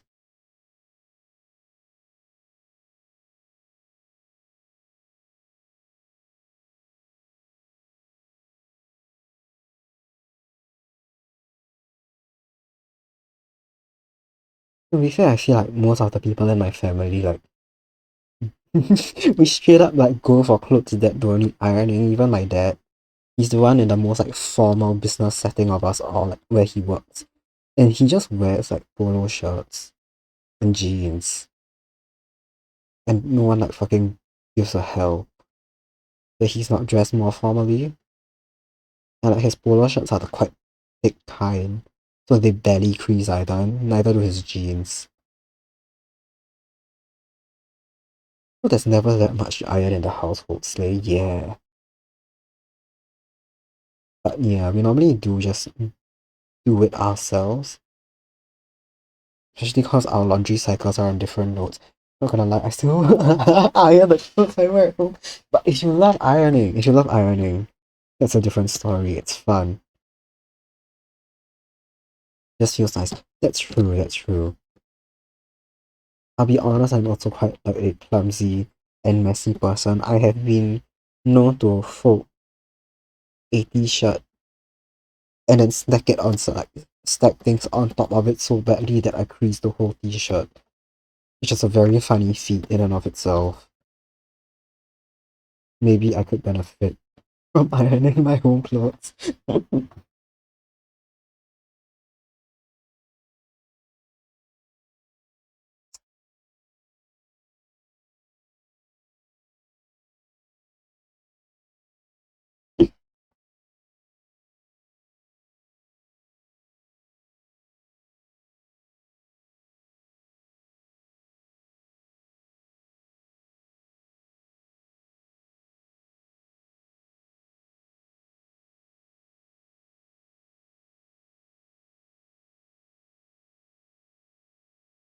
I'll say I also really love sweeping the floors like as a chore, both at home and like wherever I can. So this weekend, I hate when you have to iron things, but yeah, you have to fold it anyway, right? For some pieces, it's kind of how do I say this without saying insane? Sometimes I fold up a button-up shirt and then it creases very nicely in the square where it's folded perfectly, and that makes me feel very satisfied. But yeah, then the creases come back. If you can't get like the sleeves in properly, and then those get fucked up, oh that sucks. Yeah. Saying I love sweeping the floors. The volunteer gig I did over the weekend took place at a volunteer run space. So there's no like there's a stable of staff, but they don't employ cleaners regularly. It's like a once a month thing. Otherwise, the upkeep depends on who uses the space. Cause most groups get to use it for free, right? Which is a beautiful thing. It's just like corporate gigs that need to pay to use it. But in turn, they do expect volunteers to keep it clean. And let me tell you, I had such a good fucking time sweeping that thing yesterday. Cause I get it. I get it. A lot of places they're kind of like understaffed on volunteers as well. And if you because it's a free space, right? It's quite in demand. Most people vacate it quite quickly to let the next group come in. So there's a main. Imagine like just any room. There's a main activity space and there's four corners. People sweep the activity space and ignore the four corners, so they get dusted as shit. Especially because that's where people tend to like put their logistics and stuff, right? So you put it on. You sweep the activity area, then you grab your stuff and leave, and they're like dusty as fuck. And I was like scuffling boxes out of the way to sweep in the corners and made me very happy to do that.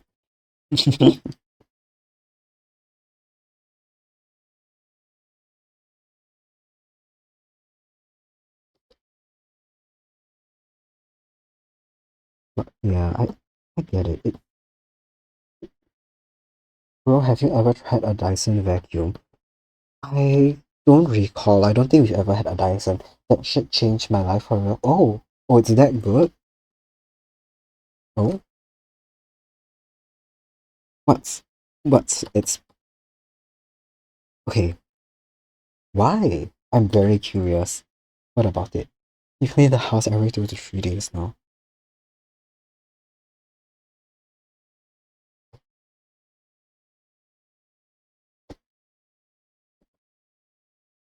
Oh, wow. Holy shit, okay, within 20 minutes. Damn.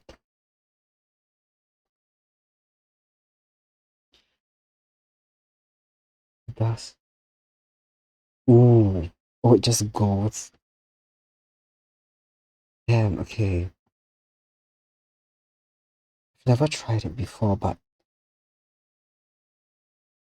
I am tempted. I am tempted. Very convenient. Mm.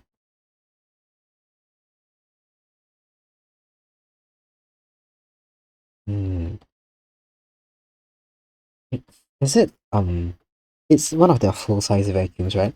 I've seen pictures of like vacuums that look hair dryer size, but I'm assuming those don't have as much like a holding capacity. Other bad brands, but my guess is Dyson is the leading one, etc. Yeah, I didn't see to the big one. Probably I've heard forgive me for this, but from what I've heard, Dyson sounds like they're really good at blowing and sucking. So you wouldn't be surprised if they're the leading brand for that. Damn, Dyson, you kind of a freak. Anyway. Anyway, I cannot describe the horror to you, teeth of fish. I made that joke. Good. Dyson, that's a good. Mm. Dyson a little freak. I can't say anything else. I can't say anything else. I I made that joke and I looked over to the viewer count and I watched it drop.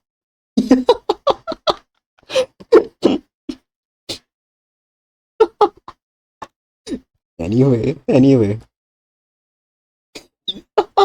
you just noticed. I here's the thing. I already took chill out of my tags, right? It was here on the first stream, and then I realized I swear a lot. The streamer makes god damn it. You're so right, T for Fish. The streamer does make the chatters. Everyone, come on in for your. Do I want to for your Dyson jokes? Your thinly veiled innuendos delivered to you in a nice home appliance package. Dyson sucking jokes. Damn, this shit sucks. This shit blows.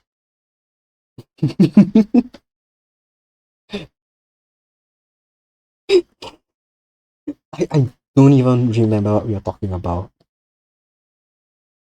Dyson. And if for fish, would you mind applying to a marketing job at Dyson as their copywriter? I think it will go hard. I think it would go hard. We could apply together. Dyson sucks. Dyson blows. And then in big words below both of that, Dyson sucks. My lecturer has worked there. And you can get an even easier entry in. Could ask her to put a good word in for you. You got a brilliant idea for Dyson's next marketing campaign. They've been a little bit of a joke. You shall grant us a referral.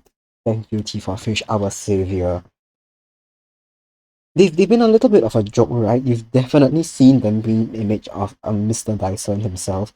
I swear to God, his name is like John Dyson, but it's like a picture of him and it's a black and white coat, and it just says, "No, you cannot fuck the hair dryer." And since then, Dyson has been nothing but a joke in our household. The Air wrap they made kind of you haven't. Ooh, I'll have to send it to you later. I oh, okay. We're back. Okay, see you soon. But what was I saying? Dyson itself is a bit of a meme online. It has become a bit of a meme in our household until the air wrap came around and it got a bit more. People got more serious with it online. But I'm just saying, there's a lot of room for Dyson's reputation to grow and change, especially with the youth. I'm just saying, so I don't think the youth are gonna the house ownership rates for the youth are gonna go up anytime soon. God bless the economy, but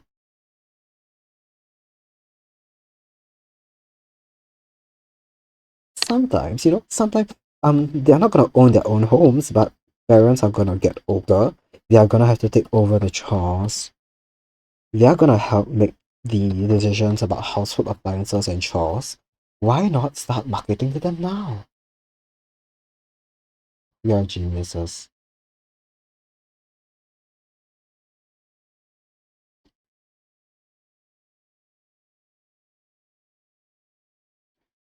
Hmm. Just don't like their shape of the shadow on this side. It's a bit too overbearing.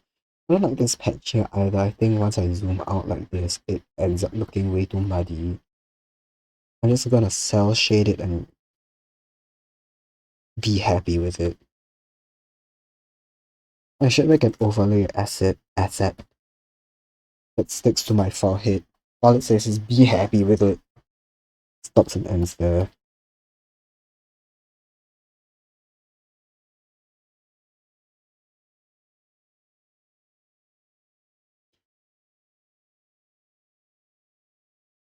Okay. At least. I guess, okay. I think maybe it's also in part because I haven't colored in the line art on Nagisa's hair. That how do I say this? The divisions already look very like heavily contrasted. So I feel like tacking on any more shadow is like it's a bit too much from what it appears to me. Once I color it in, it shouldn't be so bad, but still. I'm just gonna highlight it. Highlights are fine. Highlights are good. Maybe the shadow is just like straight up too dark. I know I color picked it from the pure black drawing on top, but it kind of evens out there because she's got a lot of dark colors in that outfit. So a darker hair shadow to really stand out as well. Okay. give up. Except this is fine. This is good. Zoom out. Zoom out. Picture it as 5 centimeters. I don't like this part either. I'm just gonna have to lighten the whole shadow.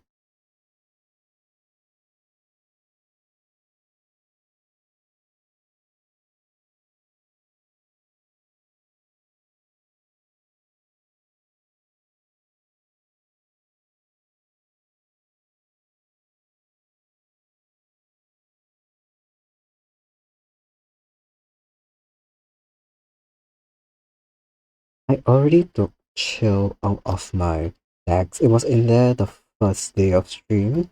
Because I was like, yeah, I'm just not gonna talk that much. I don't talk very loud.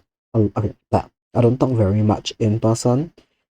I was talking to hit streamer Okina Waves a couple of days ago, and I kind of realized that I am great at, how do I say this? I'm great at talking in small groups, right? So 2 or 3 people talking a lot, and then as you increase it, it's like just like imagine a graph,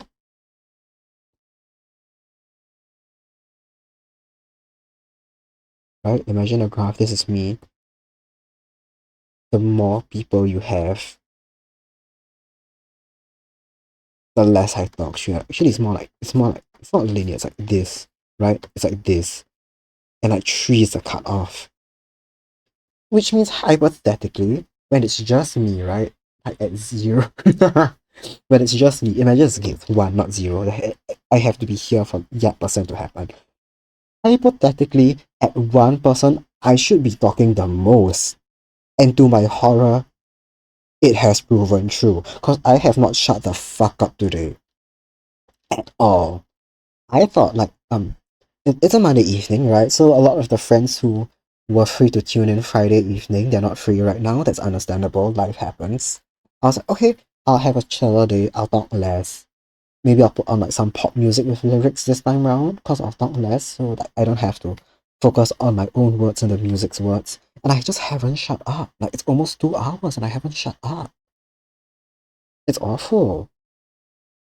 Cannot believe we were right about this hypothesis.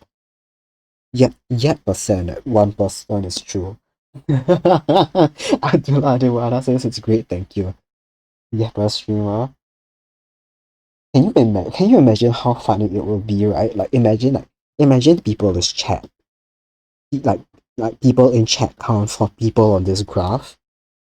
Imagine as a streamer, because it's just me in the room, as my chat grows in the future, I just talk less and less, and everyone is like, hey, I thought Kuva was so much fun, why is he so quiet now? And it's just because I'm in like a group of 50. No, it doesn't even, that's not even how the graph works, like, because I'm just, it just like this, it just goes down, I'm just silent from like 20 viewers on, my mic's just muted the whole time. Imagine. I already took chill out of my bio. But I kept hee-heeing and ha-haing. I was like, yeah, no one's relaxing to this. No one's really relaxing to a muddy microphone with a nut job laughing to himself on the other end.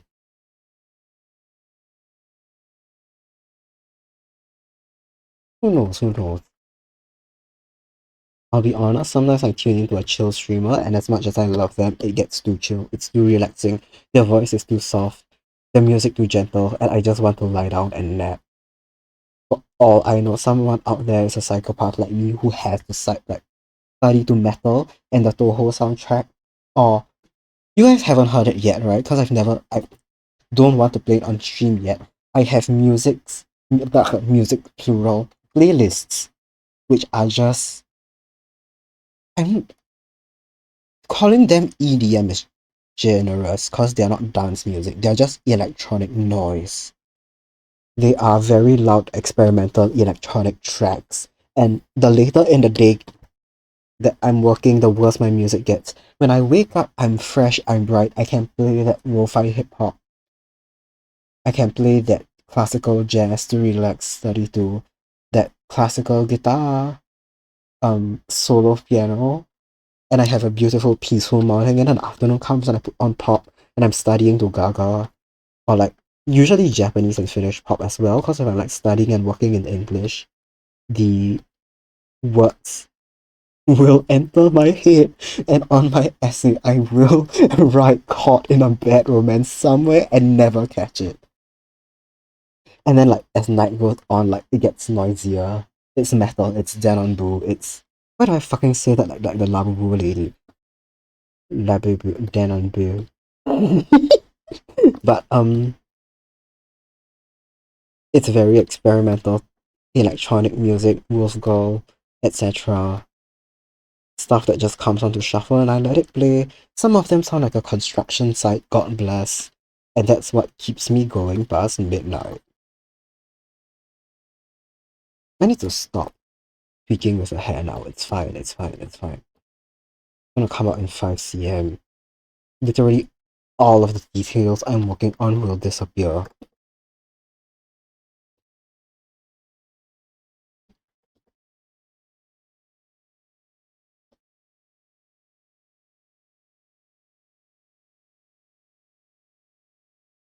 Okay.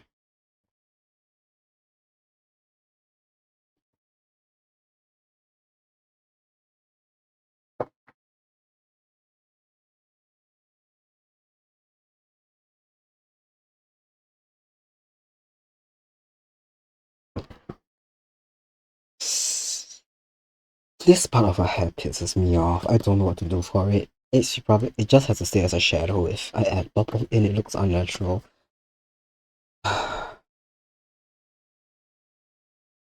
Okay, this is fine. I can come back and edit. I have to move on.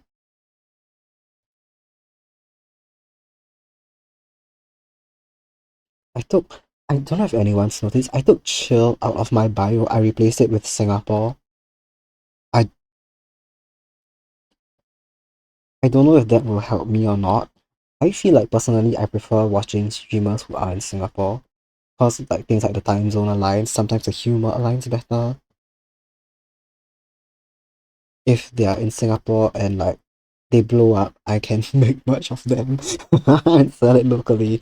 Not like in a money grubbing way, more like in a support local way. Even though we'll like never meet face to face. I don't know if it makes sense to any of you. But like I'm not gonna call it homegrown talent because it's like streaming is like such an international thing. But like you get it, right? Let's just call it support local and stop there. I like supporting local. No, I don't. Who am I kidding? Yes, I do. I went on a study. Not how do I phrase it? My university sent me on a trip recently, and it was in Thailand. We visited like a small rural community on an island. I'm not gonna give away too many details, right? Because if it's too specific, you guys could probably triangulate where I went and therefore which school I go to. But it was on a small like, island community, and there's like support local isn't just like a catchphrase people toss around. Like in the actions of the businesses and customers, like support local is important. It's what keeps their community and their small economy going. It's what keeps like the bond strong.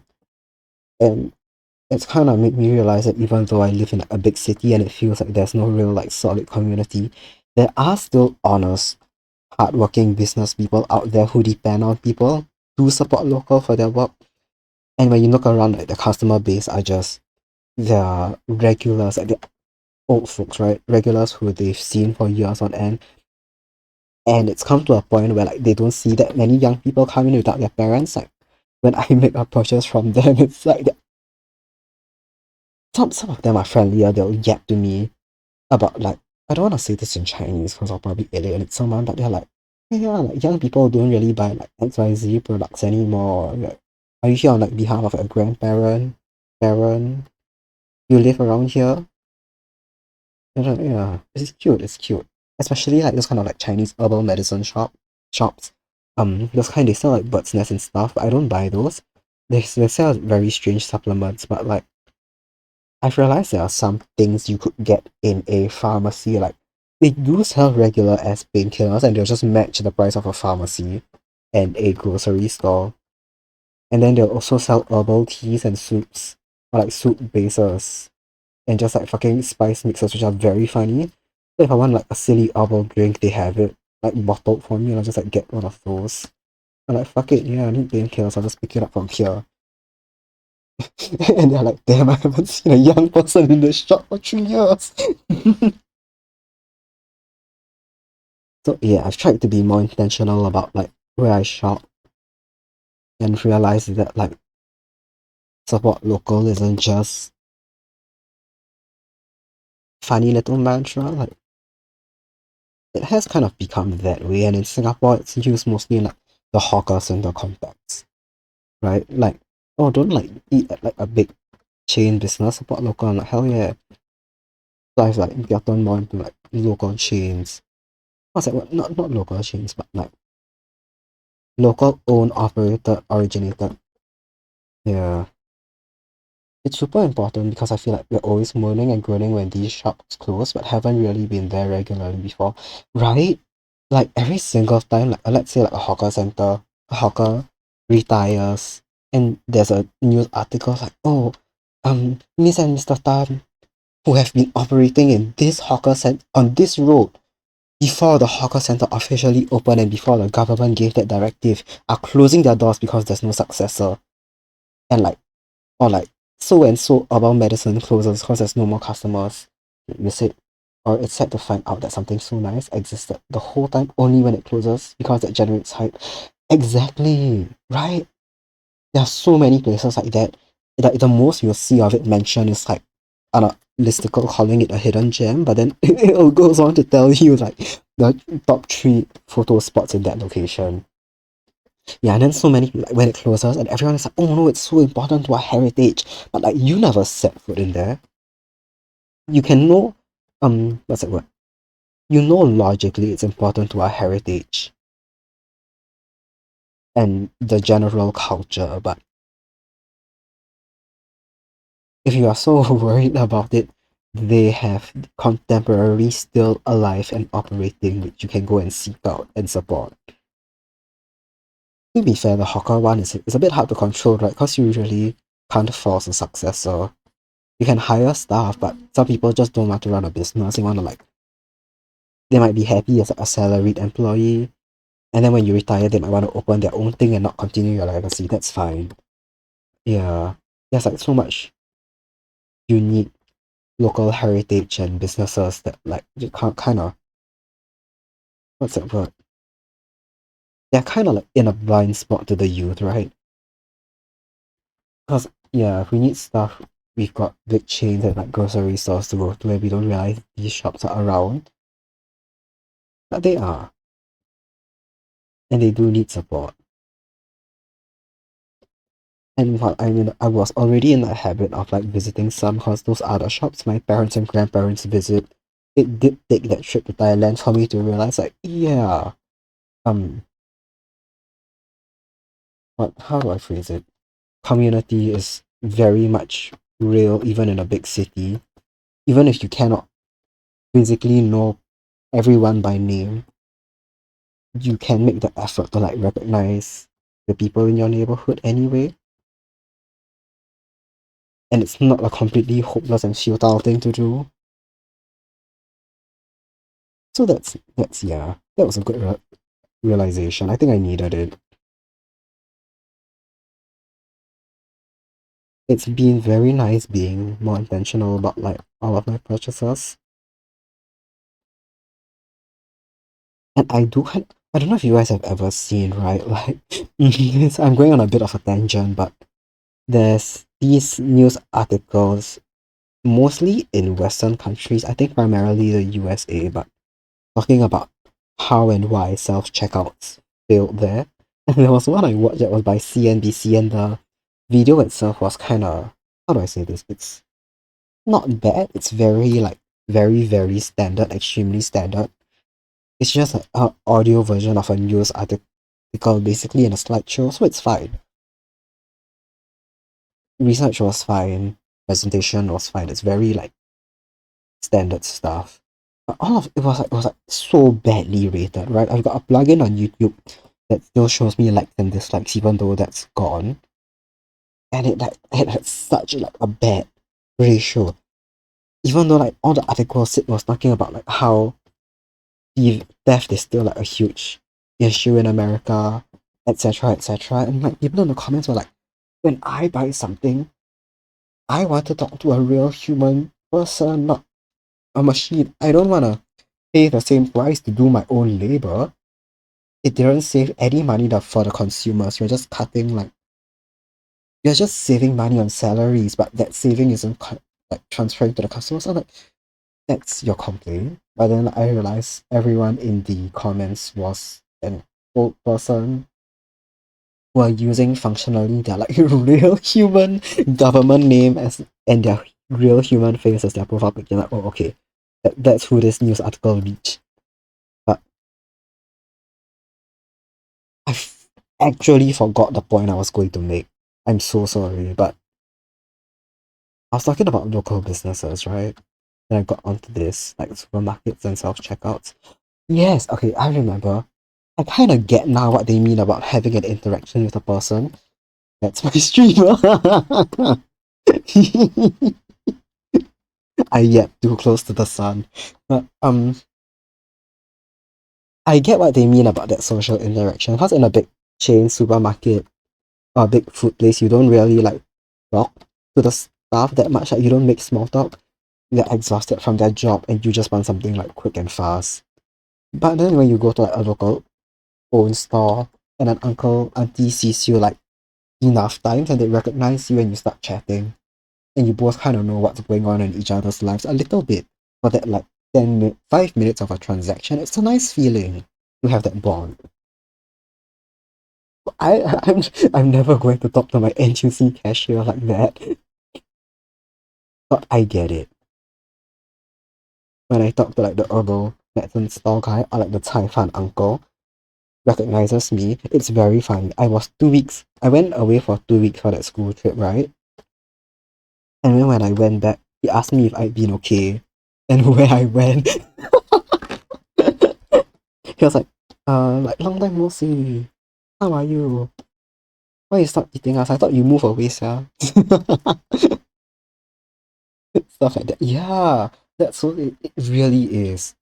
It's happened once before when I first started like uni. One of the semesters I had early on was that always makes me a bit happy, right? Like they remember you. Like it makes sense for you to remember them, right? Because there's like 3 service staff and like 50 billion customers. But then when they remember you as a regular, it's very sweet. But the first one of the uni semesters I had, it was quite inconvenient for like lunch or dinner, like basically at home. So didn't buy from them for a long time. So like when I went back after like a few weeks, it was like, wow, I miss you. I thought you moved away. I mean, same thing, but it's a common assumption to make. Like no one's coming back. No one's, how do I say this? It's not a central location, right? So no one's purposely making their way back to buy Taiwan from you. So it makes sense if someone moved away because it's like I'm not gonna like I eat there like thrice a week. So it's a big thing when I disappear. Not a big thing, but it's noticeable. If the uncle already recognizes me and like I disappear, yeah.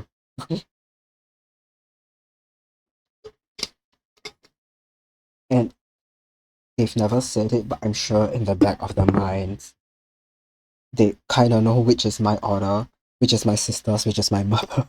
I feel like people gotta make an effort to stay connected with the community, and locals actually retain the spirit and humility, but sometimes it can get hard with rising income gaps, etc. Yeah, it's definitely an effort. It is. It is. It's an effort to like to visit certain places, to remember people, to talk to them, to remember details about them, to make these choices, especially because it's really so easy to just buy stuff online and at big chains where the community isn't as obvious. And it's a lot more difficult to make these connections last. Yeah, yeah, something can get hard with rising income gaps. Definitely. Especially because, yeah, a lot of, what's that word? At the end of the day, I feel like a lot of like neighborhoods and places to live do and like get segregated by like just the housing prices in that area. So you get rich people congregating in some lower income ones congregating in the other. And it's a very like what's say it's something no one really brings up about Singapore, but like we definitely do have like the rich district and shit. Mm. And a lot of like the wet marketplaces I feel so much of the youth just like don't visit it anymore. Even though some like really sick, how do I say, hustle bonds only can happen with these kind of like local sellers. It's definitely an effort to visit these if you're not used to them. If you don't live near one, I have a fun story. My mom loves buying fish and salmon. She's bought it from the same vendor since roughly like 8, 10 years ago at one of the wet markets near. Okay, this won't dox me, it's vague enough on details. Not to get political, but this is why maybe the Beatles should have won Mountbatten.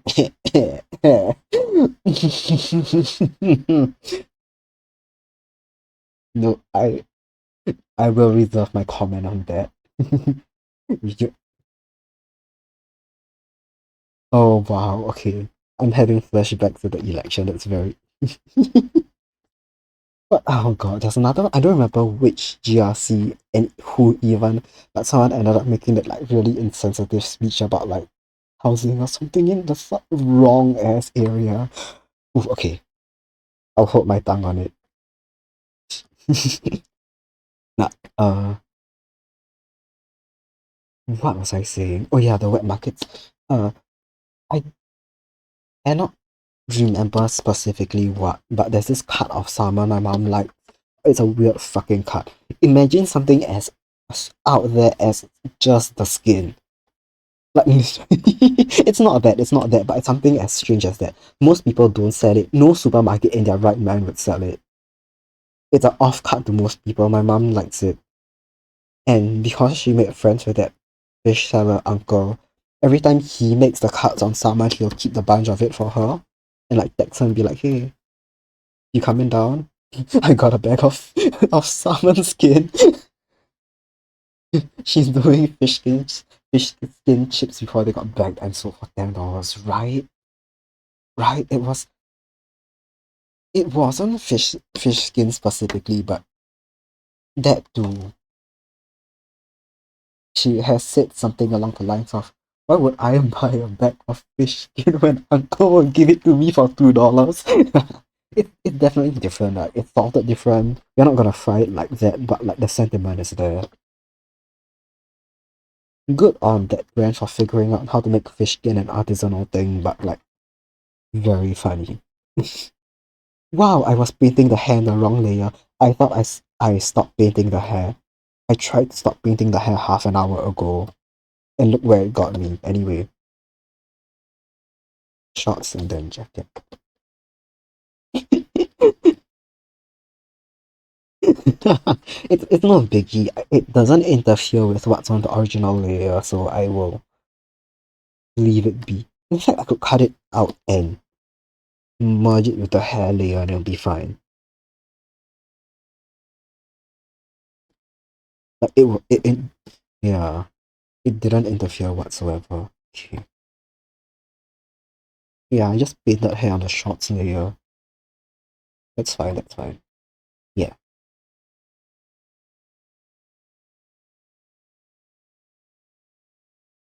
I'm currently, if you guys are curious, I'm currently going through the mental process of wondering if I should read out with a relatively smaller viewer size. Hmm.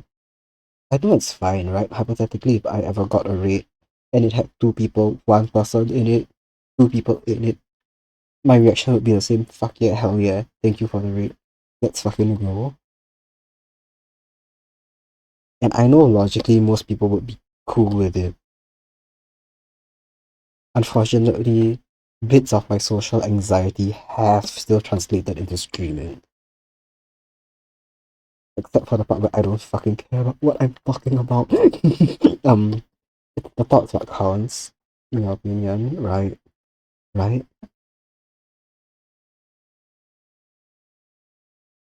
at the same time, okay, um,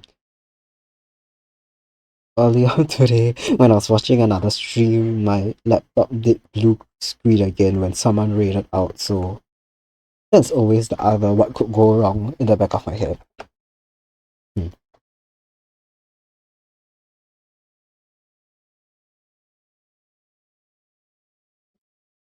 Orange is a very nice color to shade. This kind of reddish orange on the shorts is so much fun. I need to draw characters with more red orange in them. Last edit to hair. Promise, promise, promise. Last edit, last edit. Making the bangs a bit brighter. But then, what could go right? That's true, that's true. The last read I did, I was, what's that word? Extremely happy with it because I picked, I don't, as I said, I don't usually watch other streamers at this time slot because it's EP time soon. But I did really love the art and the person I rated into, and I'm happy that I did do it. Because otherwise I would not have started watching them. So you're oh no, when I merged the hair layer, the pink got onto her face. Hold on. Okay, that's funny. Oops. What? Okay.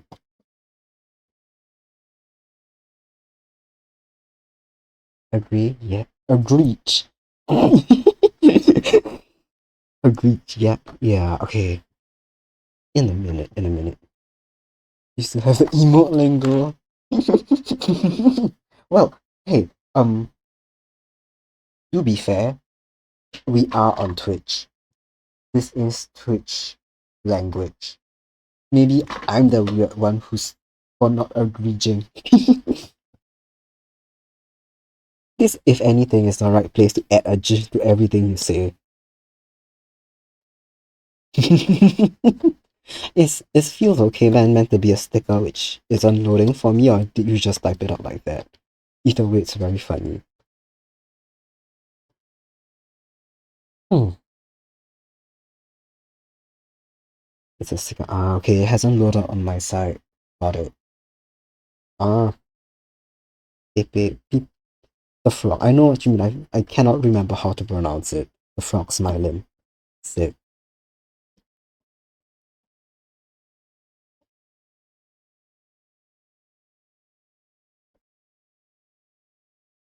Okay.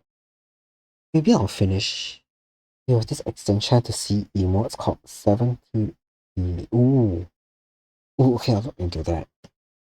I know you can see there are some global emotes. You must have accounts. You can link it and edit. Ooh, okay. Okay, great. Great. Have streamers have accounts, you can link it and edit the chat. TV. Okay, I'll look into that once stream ends. Very slay, very slay. Thank you. Thank you, emote spam veteran.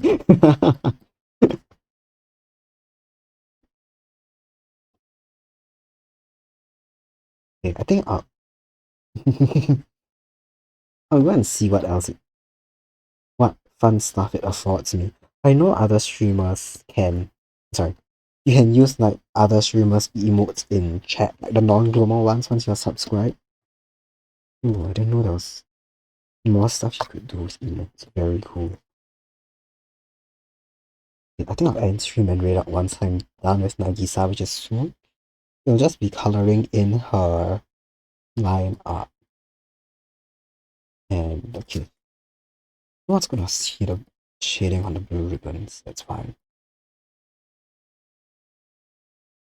Yeah, and the polka dot effects.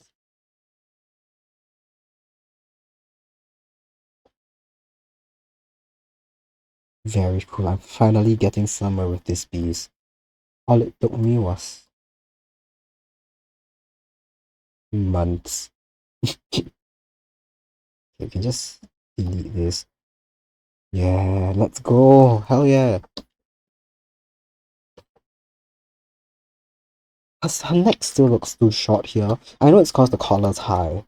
I've always cut it short. But at the same time, if I'm not thinking about it, it looks fine. I just stared at it for too long. But what happens? Just this. Just a collar height.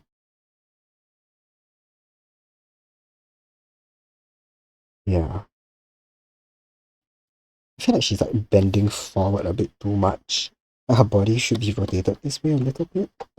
But that's for me to tinker with after stream. Because it's gonna be like messy. It's just gonna be like a big cut. Yeah. Where the colouring is, but the bodies line up separated, so it's fine actually. Shouldn't be too bad now that I think about it.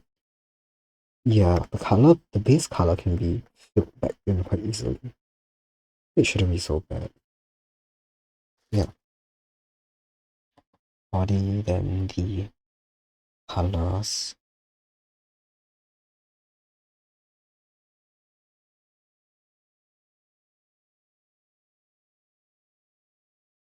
Oops.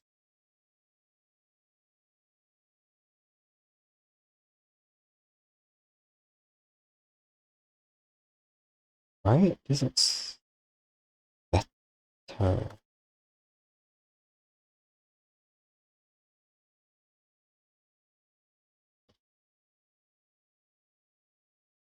I like this. I like this. I like this a lot more.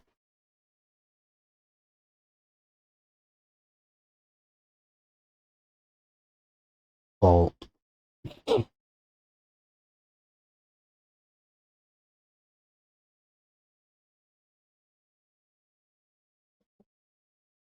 Oops.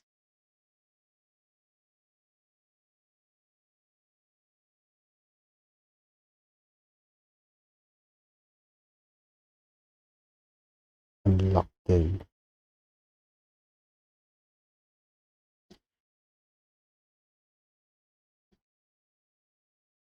Wow, okay, her neck still looks too short to me, but like it's already been fixed. I know I'm just going insane now.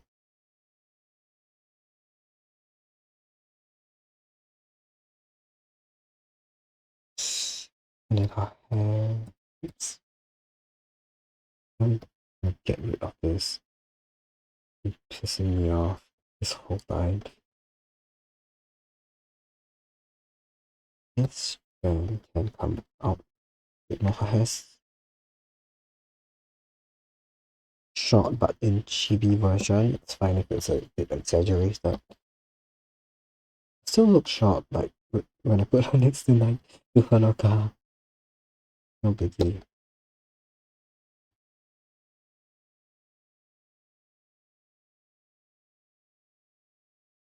Yeah. That's fine, that's fine. Then fill this back. Oops, this back in. And to patch up the other layers, but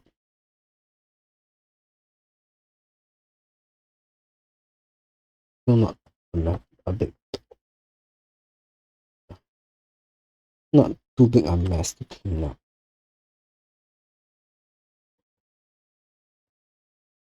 Yeah,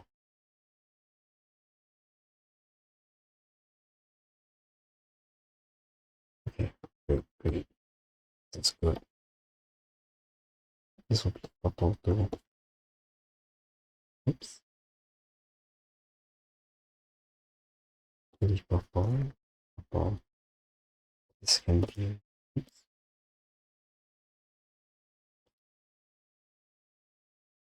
Mm,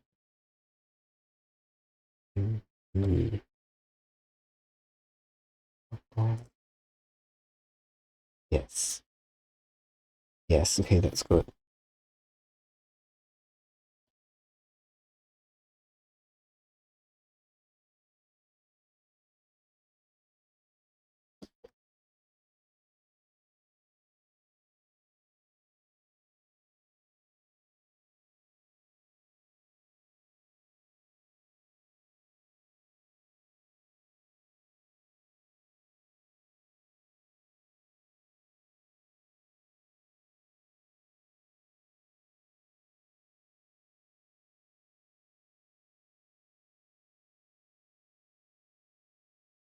The current piece of music playing.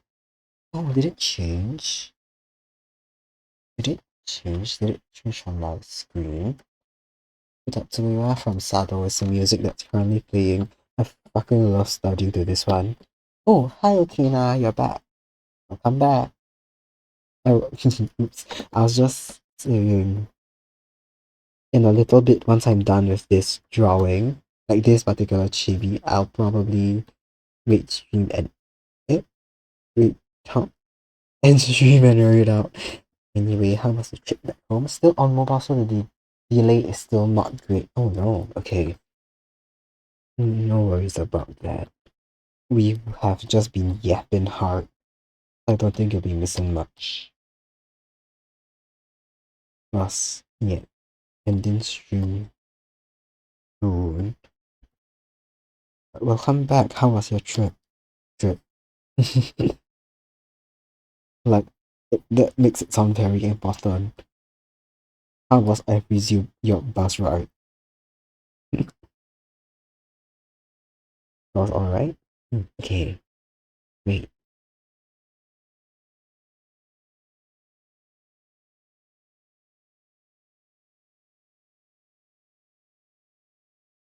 I have to remember that every time I draw something on this, I have to zoom it out in my head. It's gotta look fine when it's 5 cm big.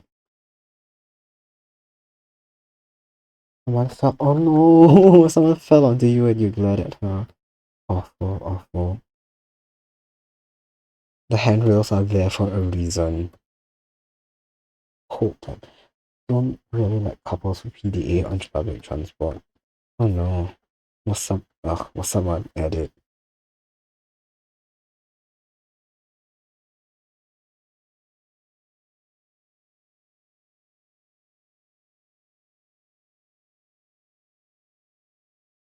Yeah, it's oh no, the girl that fell onto you. Awful, awful.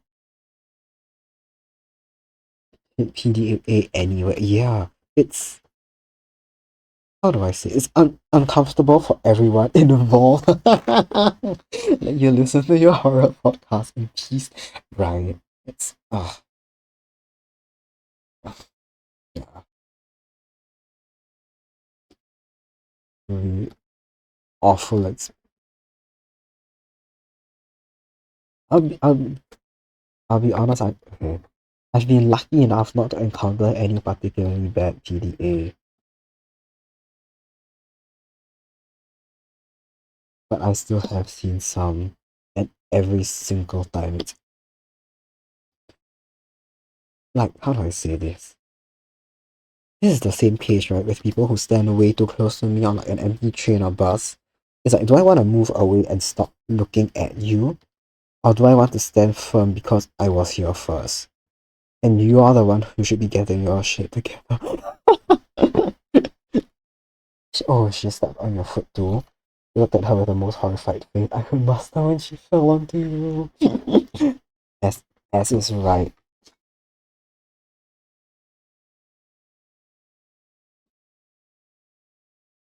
We were both standing. Oof.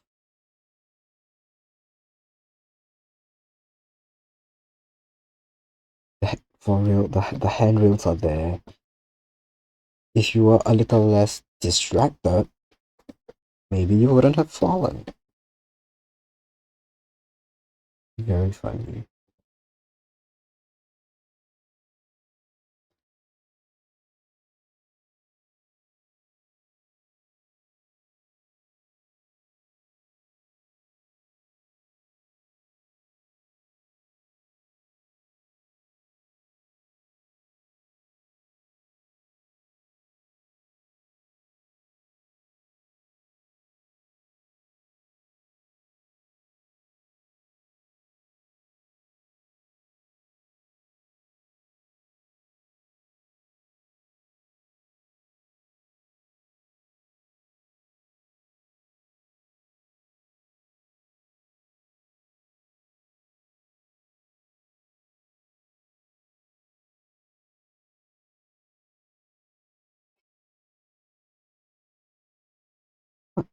playing right now. What's that? Oh, oh, okay. I forgot the name of it for a second, but this is one of the official arrangements of Magus Night, and I love this version so much. The original isn't anywhere near as jazzy. This one took a concept and ran wild with it, and it turned out perfectly.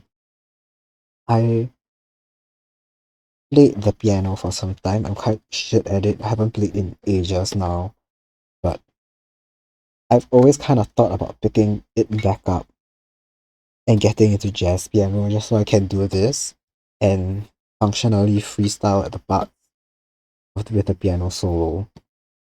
Learning jazz piano and learning how to freestyle jazz, not freestyle's not the word. More like improv. Who knows? I forgot. It's also not improv. I'm missing something here, but being able to freestyle a jazz piano thing would be a very nice dream. Unfortunately for everyone involved, I've already forgotten most of my fundamentals. I stopped reading sheet music for a really long time because I found out about the joys of simply knowing the shape of chords. And once I have the key of the song, I can just like bang at it. So I stopped reading sheet music and I tried to go back to it a while ago and realized I forgot everything. And I basically have to reteach it to myself. And even then, I'm nowhere near as fast as I used to be with it. And even back then, when I was still decent at it, I was never fast. It was faster for me to play a piece enough times to memorize it. And basically, the sheet music would be there. It's like I would just only read like the melody, and everything else could run on autopilot. I just use it for the rhythm basically, and remember what came next. So maybe it's time for me to give up on sheet music and just let the jazz take over my soul.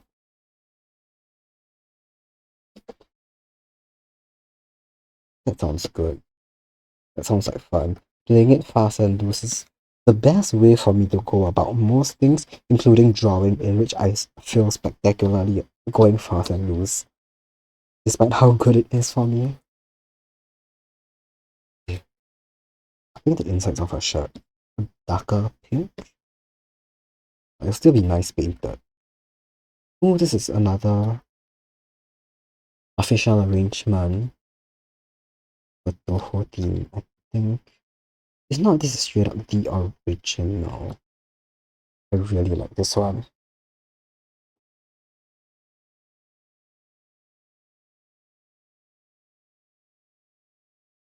I cannot remember what it's called in Japanese because the name of it means broken moon, right? But the two characters used to write it out in Japanese are also valid characters in Chinese, which are ones I can read. So in my head, it's like 岁月, but like that's not what it's called. A Japanese song. Oh, I didn't fix the hair. Hold on.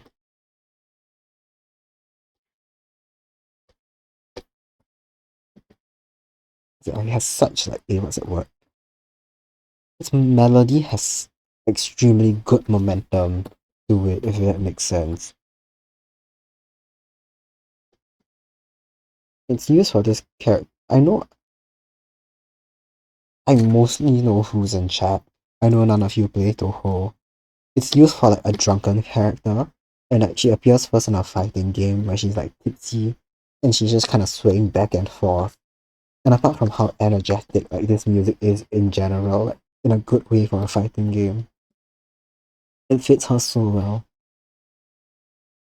I can feel like that sway in the song in her. It's great.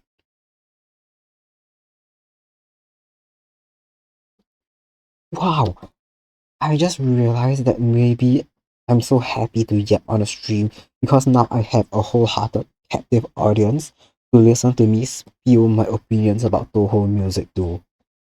Enjoy the swana in the song. I cannot say for sure if it's a swana, but it does sound like it. I think something both of us are yappers. We are. You were just now, okay, while you were out, I came to the horrible realization that our theory about the about how much I will yap is correct, right? So the more people, the less I yap. And when it's just me in the room, I don't fucking shut up. I thought today, cause it's like a Monday evening, and I assume a lot of people will be busy and unable to tune in, as is their right as a human being. I cannot force people into a kusavana stream as much as funny as it would be. I was like, okay, I'll expect like a chill stream. Maybe I'll put on some pop music with like lyrics, cause I would have to focus on speaking, so I can like listen to stuff with words. And like 2 songs in, I switched it back to Toho music cause I just didn't shut up. I kept wanting to hear my own voice now. But yeah, our hypothesis is true. It's very funny. I was also wondering it would be very funny in the future. I wonder if people would include Twitch chat. You don't play music with lyrics on my stream? Yeah. Yeah, yeah. I completely get it now. That's why mostly when I see just instrumental, yeah. That's why I think most of the time when there's lyrics, what's that word? When there's music with lyrics in it, I've seen it from other art streamers, especially those that don't talk a lot or just don't have a mic on, because otherwise it's so difficult to like speak over it. And I can assume as well for like a viewer, it's not super pleasant to have two voices lay on top of each other. But I'm wondering if people would include Twitch chat, and hypothetically one day there's like 50 people in chat and I just shut up. Probably not. I'm like still the only one in the room. But I can imagine a conversation happening in chat and I'm like, oh well, I can't interrupt that. That's rude.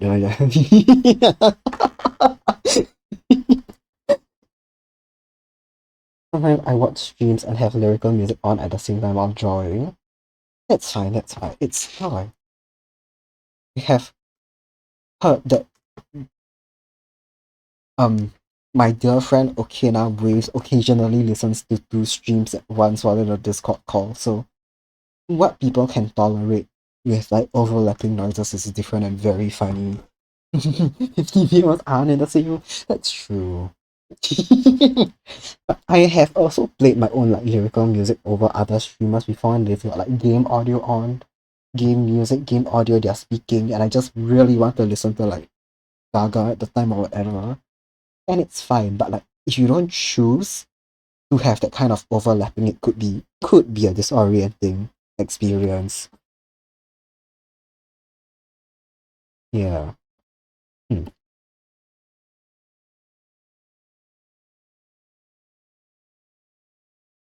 I also have seen art streamers who are happy to yap and they've got like lyrical music on. And I guess they're just built different.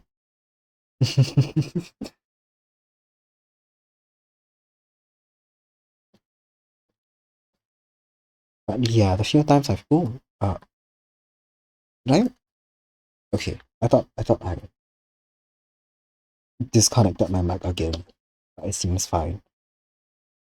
If you can't choose not to have lyrics, it can be overstimulating. Yeah, that's why. So I'd rather not take that gamble unless it's a day where I know for a fact I'm not gonna speak too much. Yeah.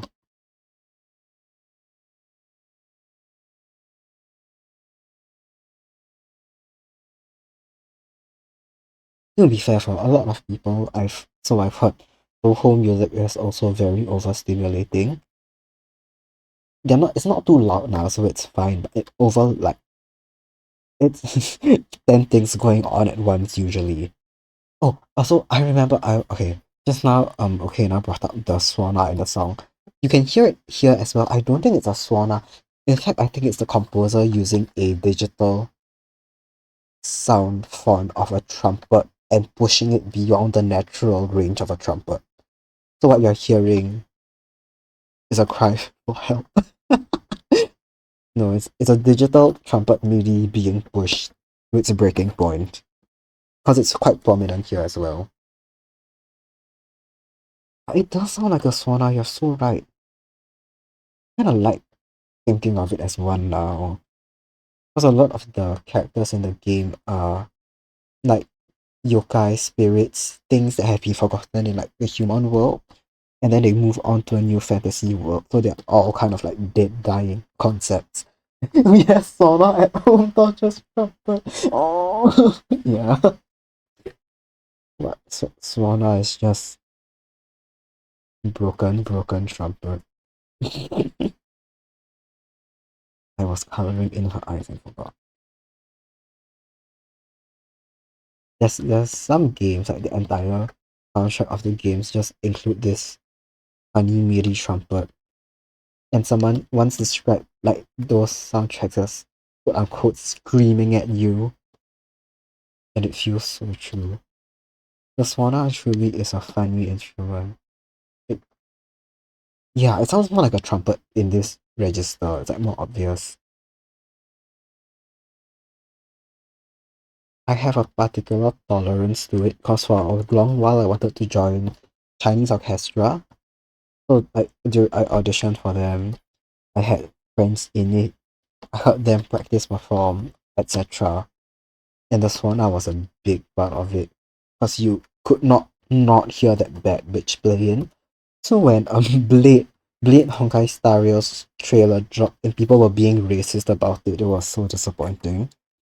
But then a year later, not a year, I think a year, but there was the first Star Rail live, and they had the live Chinese orchestra with that very cool lady playing Blade's theme live, absolutely fucking leaning into the Swana EDM, and I've never felt happier in my life that like the instrument was getting the love and attention it deserved.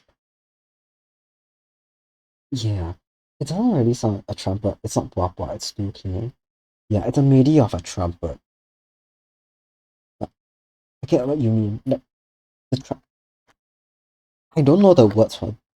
Yeah, people were racist. Not about Blade specifically, but about his trailer. Cause you know, at one point, I don't know if you remember, it's over a year ago, but at one point, the swan has a solo basically, and when it dropped, people in the comments were calling it like mosquito noises, basically shit along that line. It's around. I don't know if you saw also people being racist about the Chinese opera sections of Genshin Impact. Right? It was so cool. It's it was, how do I say this, extremely appropriate for Blade as a character. It sounded really good.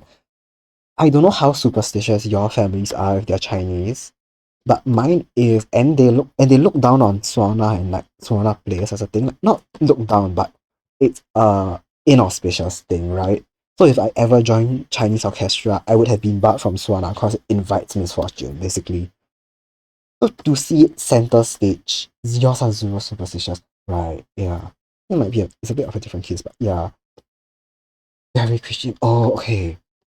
Yeah, yeah. So, but they're not superstitious, and if they are potentially in a different view of superstition. But yeah, mine are the very traditional Chinese, kind of Buddhist-ish kind. So yeah, the swana is like a cursed, not cursed, but yeah, inauspicious instrument. So to see it get how adapted, to see it being brought into a modern setting extremely well and fittingly was very nice to see. I loved it so much. To be fair, Hoyo's music department kills it every single time.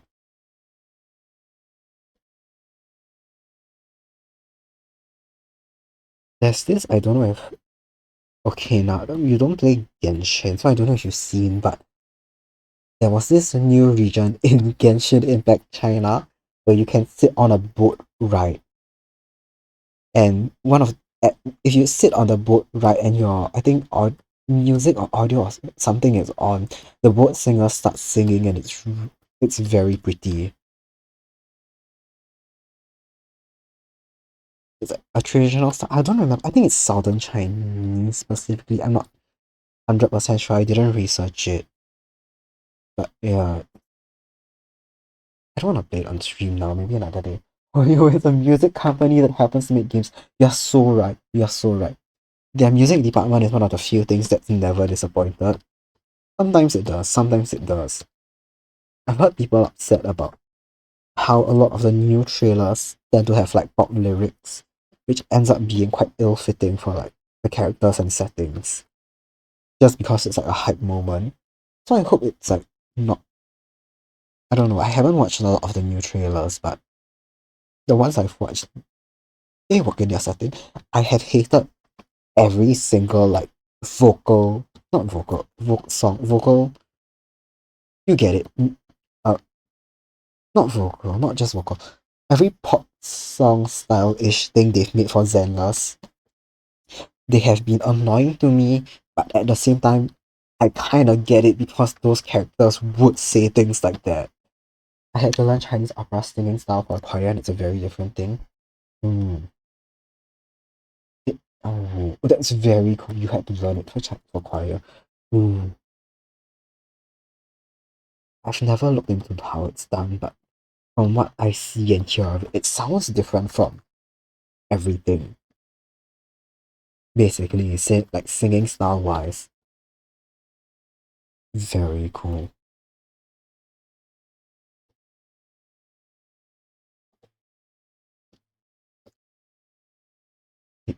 Mm-hmm.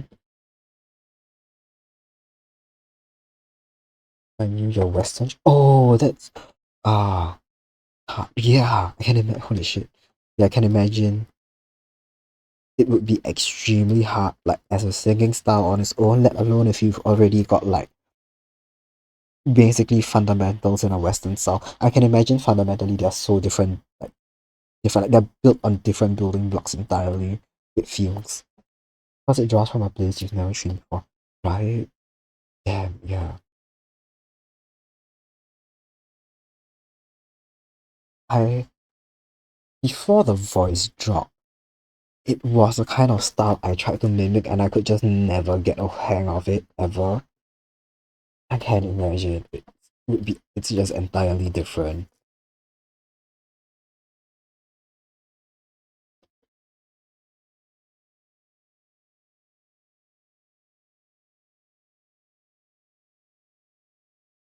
And it's such how do I say this? It's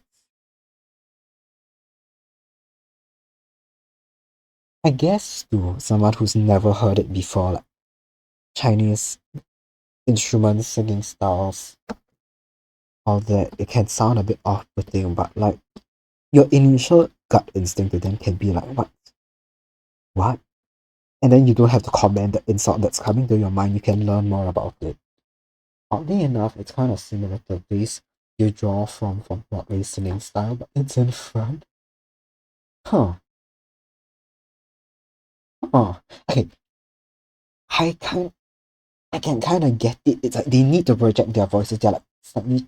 I don't know. Fuck if I know what Broadway singing style is. I can imagine theatrical singing styles being similar in a sense, especially if you need to project, etc. But it's in front. I also kind of get because they're all a little nasal. Oh, oh, that's a very funny way to describe it. Funny and a good way to describe it. Like, it makes sense even though I have no fucking clue what Broadway singing style is like, or, oops, what's the word, mechanics of, the actual mechanics of Chinese. Where's my pot brush? Why are all of these wrong?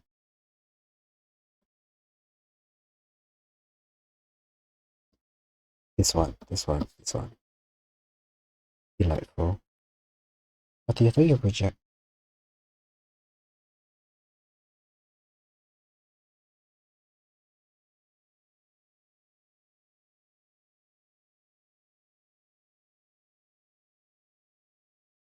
This is correct, this is correct. It's the same brush I use. Why is it wrong? For theatre, you project from your forehead. For Chinese opera, you project from the cheekbones or sinuses. Oh, okay. Oh, oh,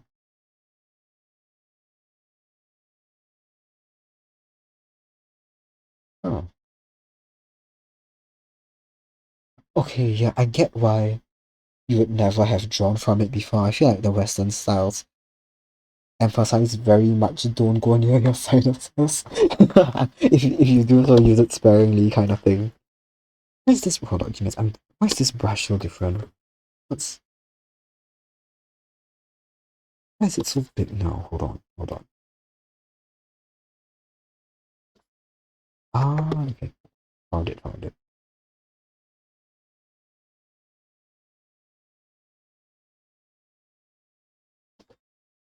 This is very interesting. I should, since I have an interest in Chinese opera, I might as well go and see how the singing style works. Like, I'm curious. Also, side tangent.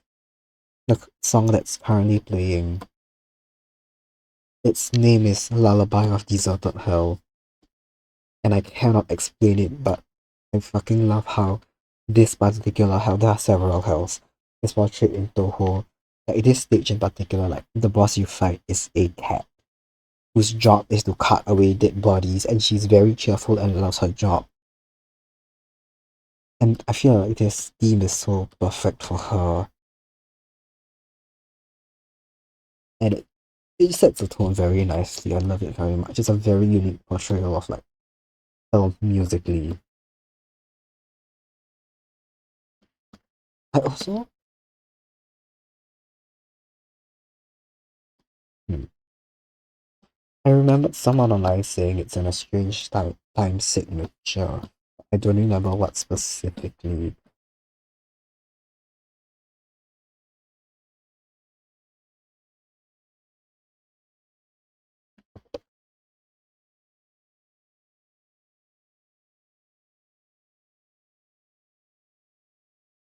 Oh, this is one I hadn't heard much. I didn't listen to it much until recently, but I've come to really like it. It's another one where the melody feels like it's just pushing. Anything is 4/4 if you're brave enough. True. You could cram fit anything into 4/4 if you wanted to.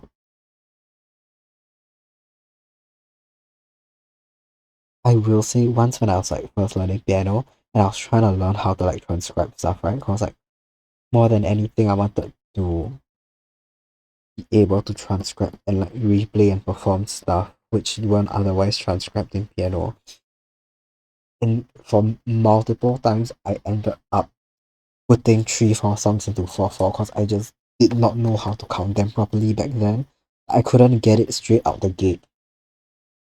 The notes had to start looking really funny before I realized what was wrong.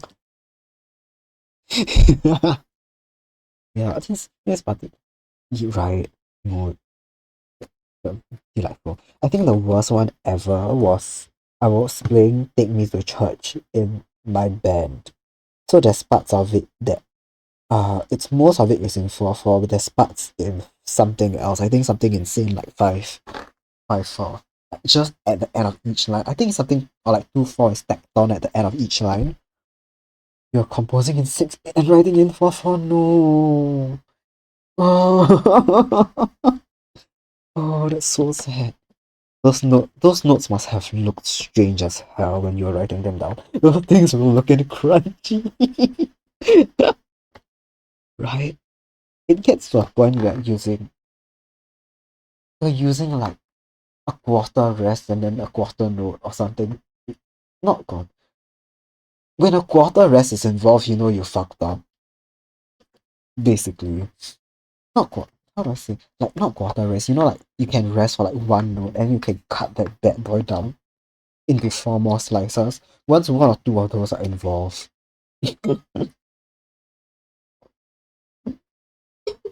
16th rest, yes, thank you. Once the 8th or 16th rest is involved. I began to question what went wrong. But the rest, yeah. And then it happens several times, and it's like, oh, I don't think this is meant to happen. Yeah, we did take me to church as a band, and my guitarist was using a guitar tab with no time signature. You just had to like fucking feel it out. The bassist as well, they were sharing a tab. You had to feel it out. I was on sheet music. Our drummer just wings it as she does. Let me tell you, those that like bar of 2/4 fucked us up so badly every single time.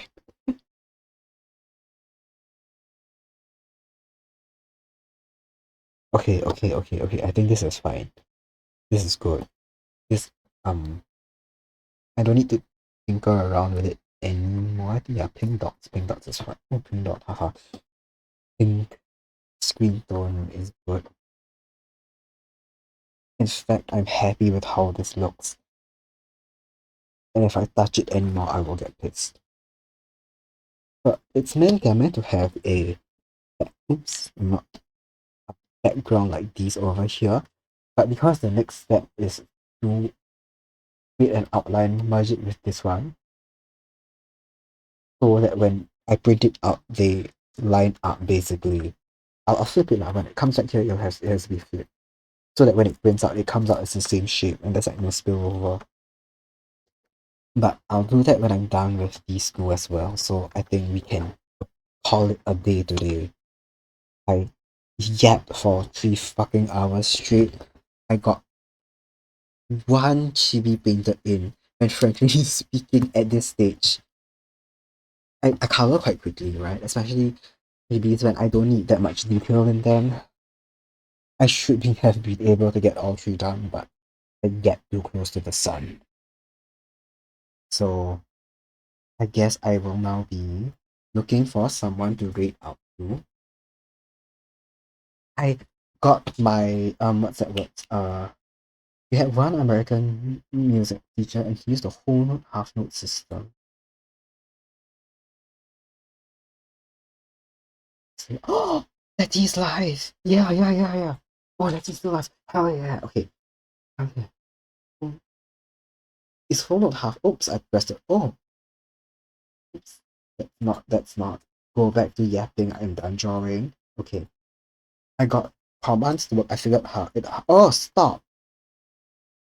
Stop! You're not drawing anymore. Okay. What note is whole note is? Ah. Okay, okay, okay. Like half notes minimum. Right, right. Calling it yeah. What they're called basically. I learned. I kind of had to. I self-taught myself. Quarter note is crotchet. I hate.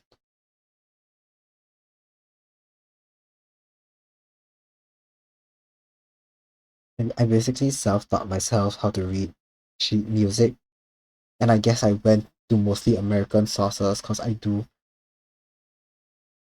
Oh, oh, oh!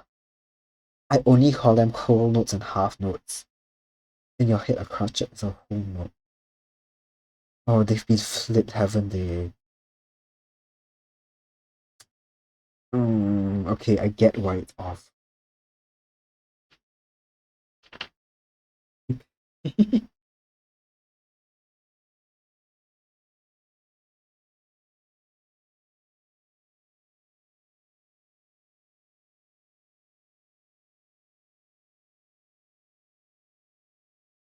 Yeah, I'm not sure specifically what your school or what Singapore in general uses for referring to notes, but I can imagine it would get so confusing and messy.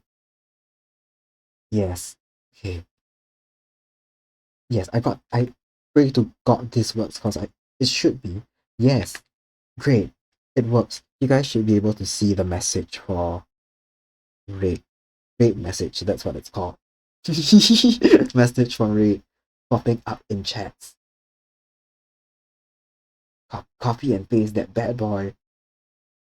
I've got the feeling that someone in chat generally has not used Twitch before. My gut instinct, I may be wrong. To be fair, you went to art school without formal training in music theory. Ooh, very silly, very funny. But at the age you went at, that's very understandable.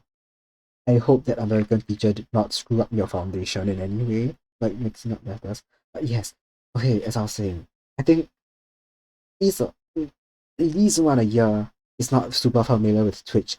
So when we rate out, copy that message when we enter the other streamer's chat via the rate, paste it in.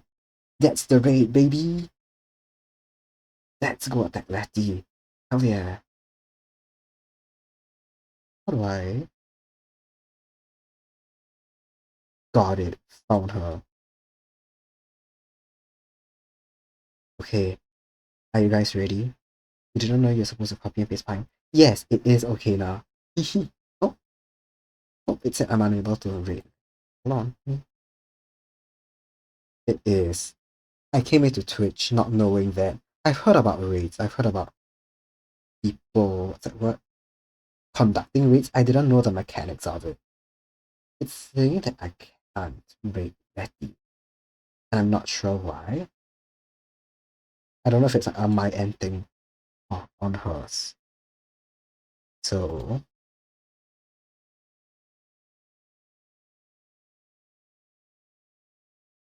maybe she's got it set. Oh,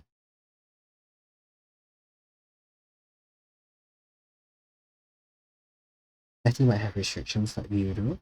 Yeah, that's my assumption. So that's fine. Find another artist to read into then. Oh, Sajini is live. I could read Sajini. Unless she has restrictions on stuff as well.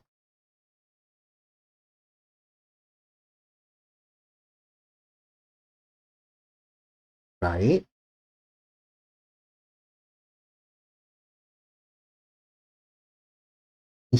Okay. I don't I also cannot rate her. I also can't rate her, so hmm.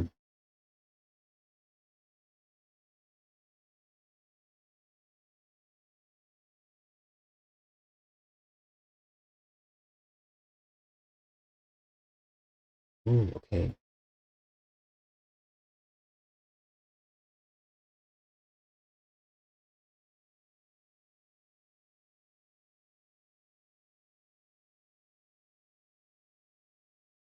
Ask Becky? Alright. In the meantime then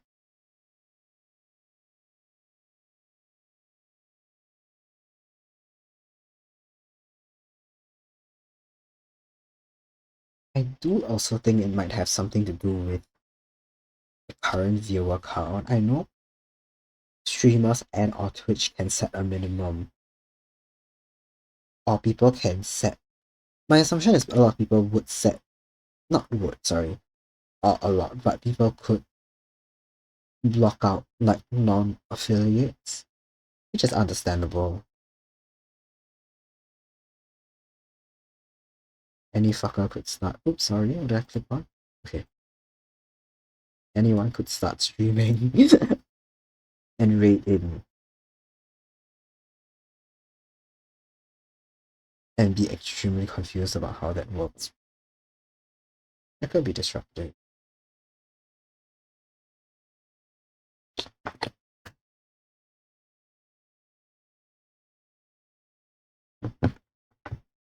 Okay.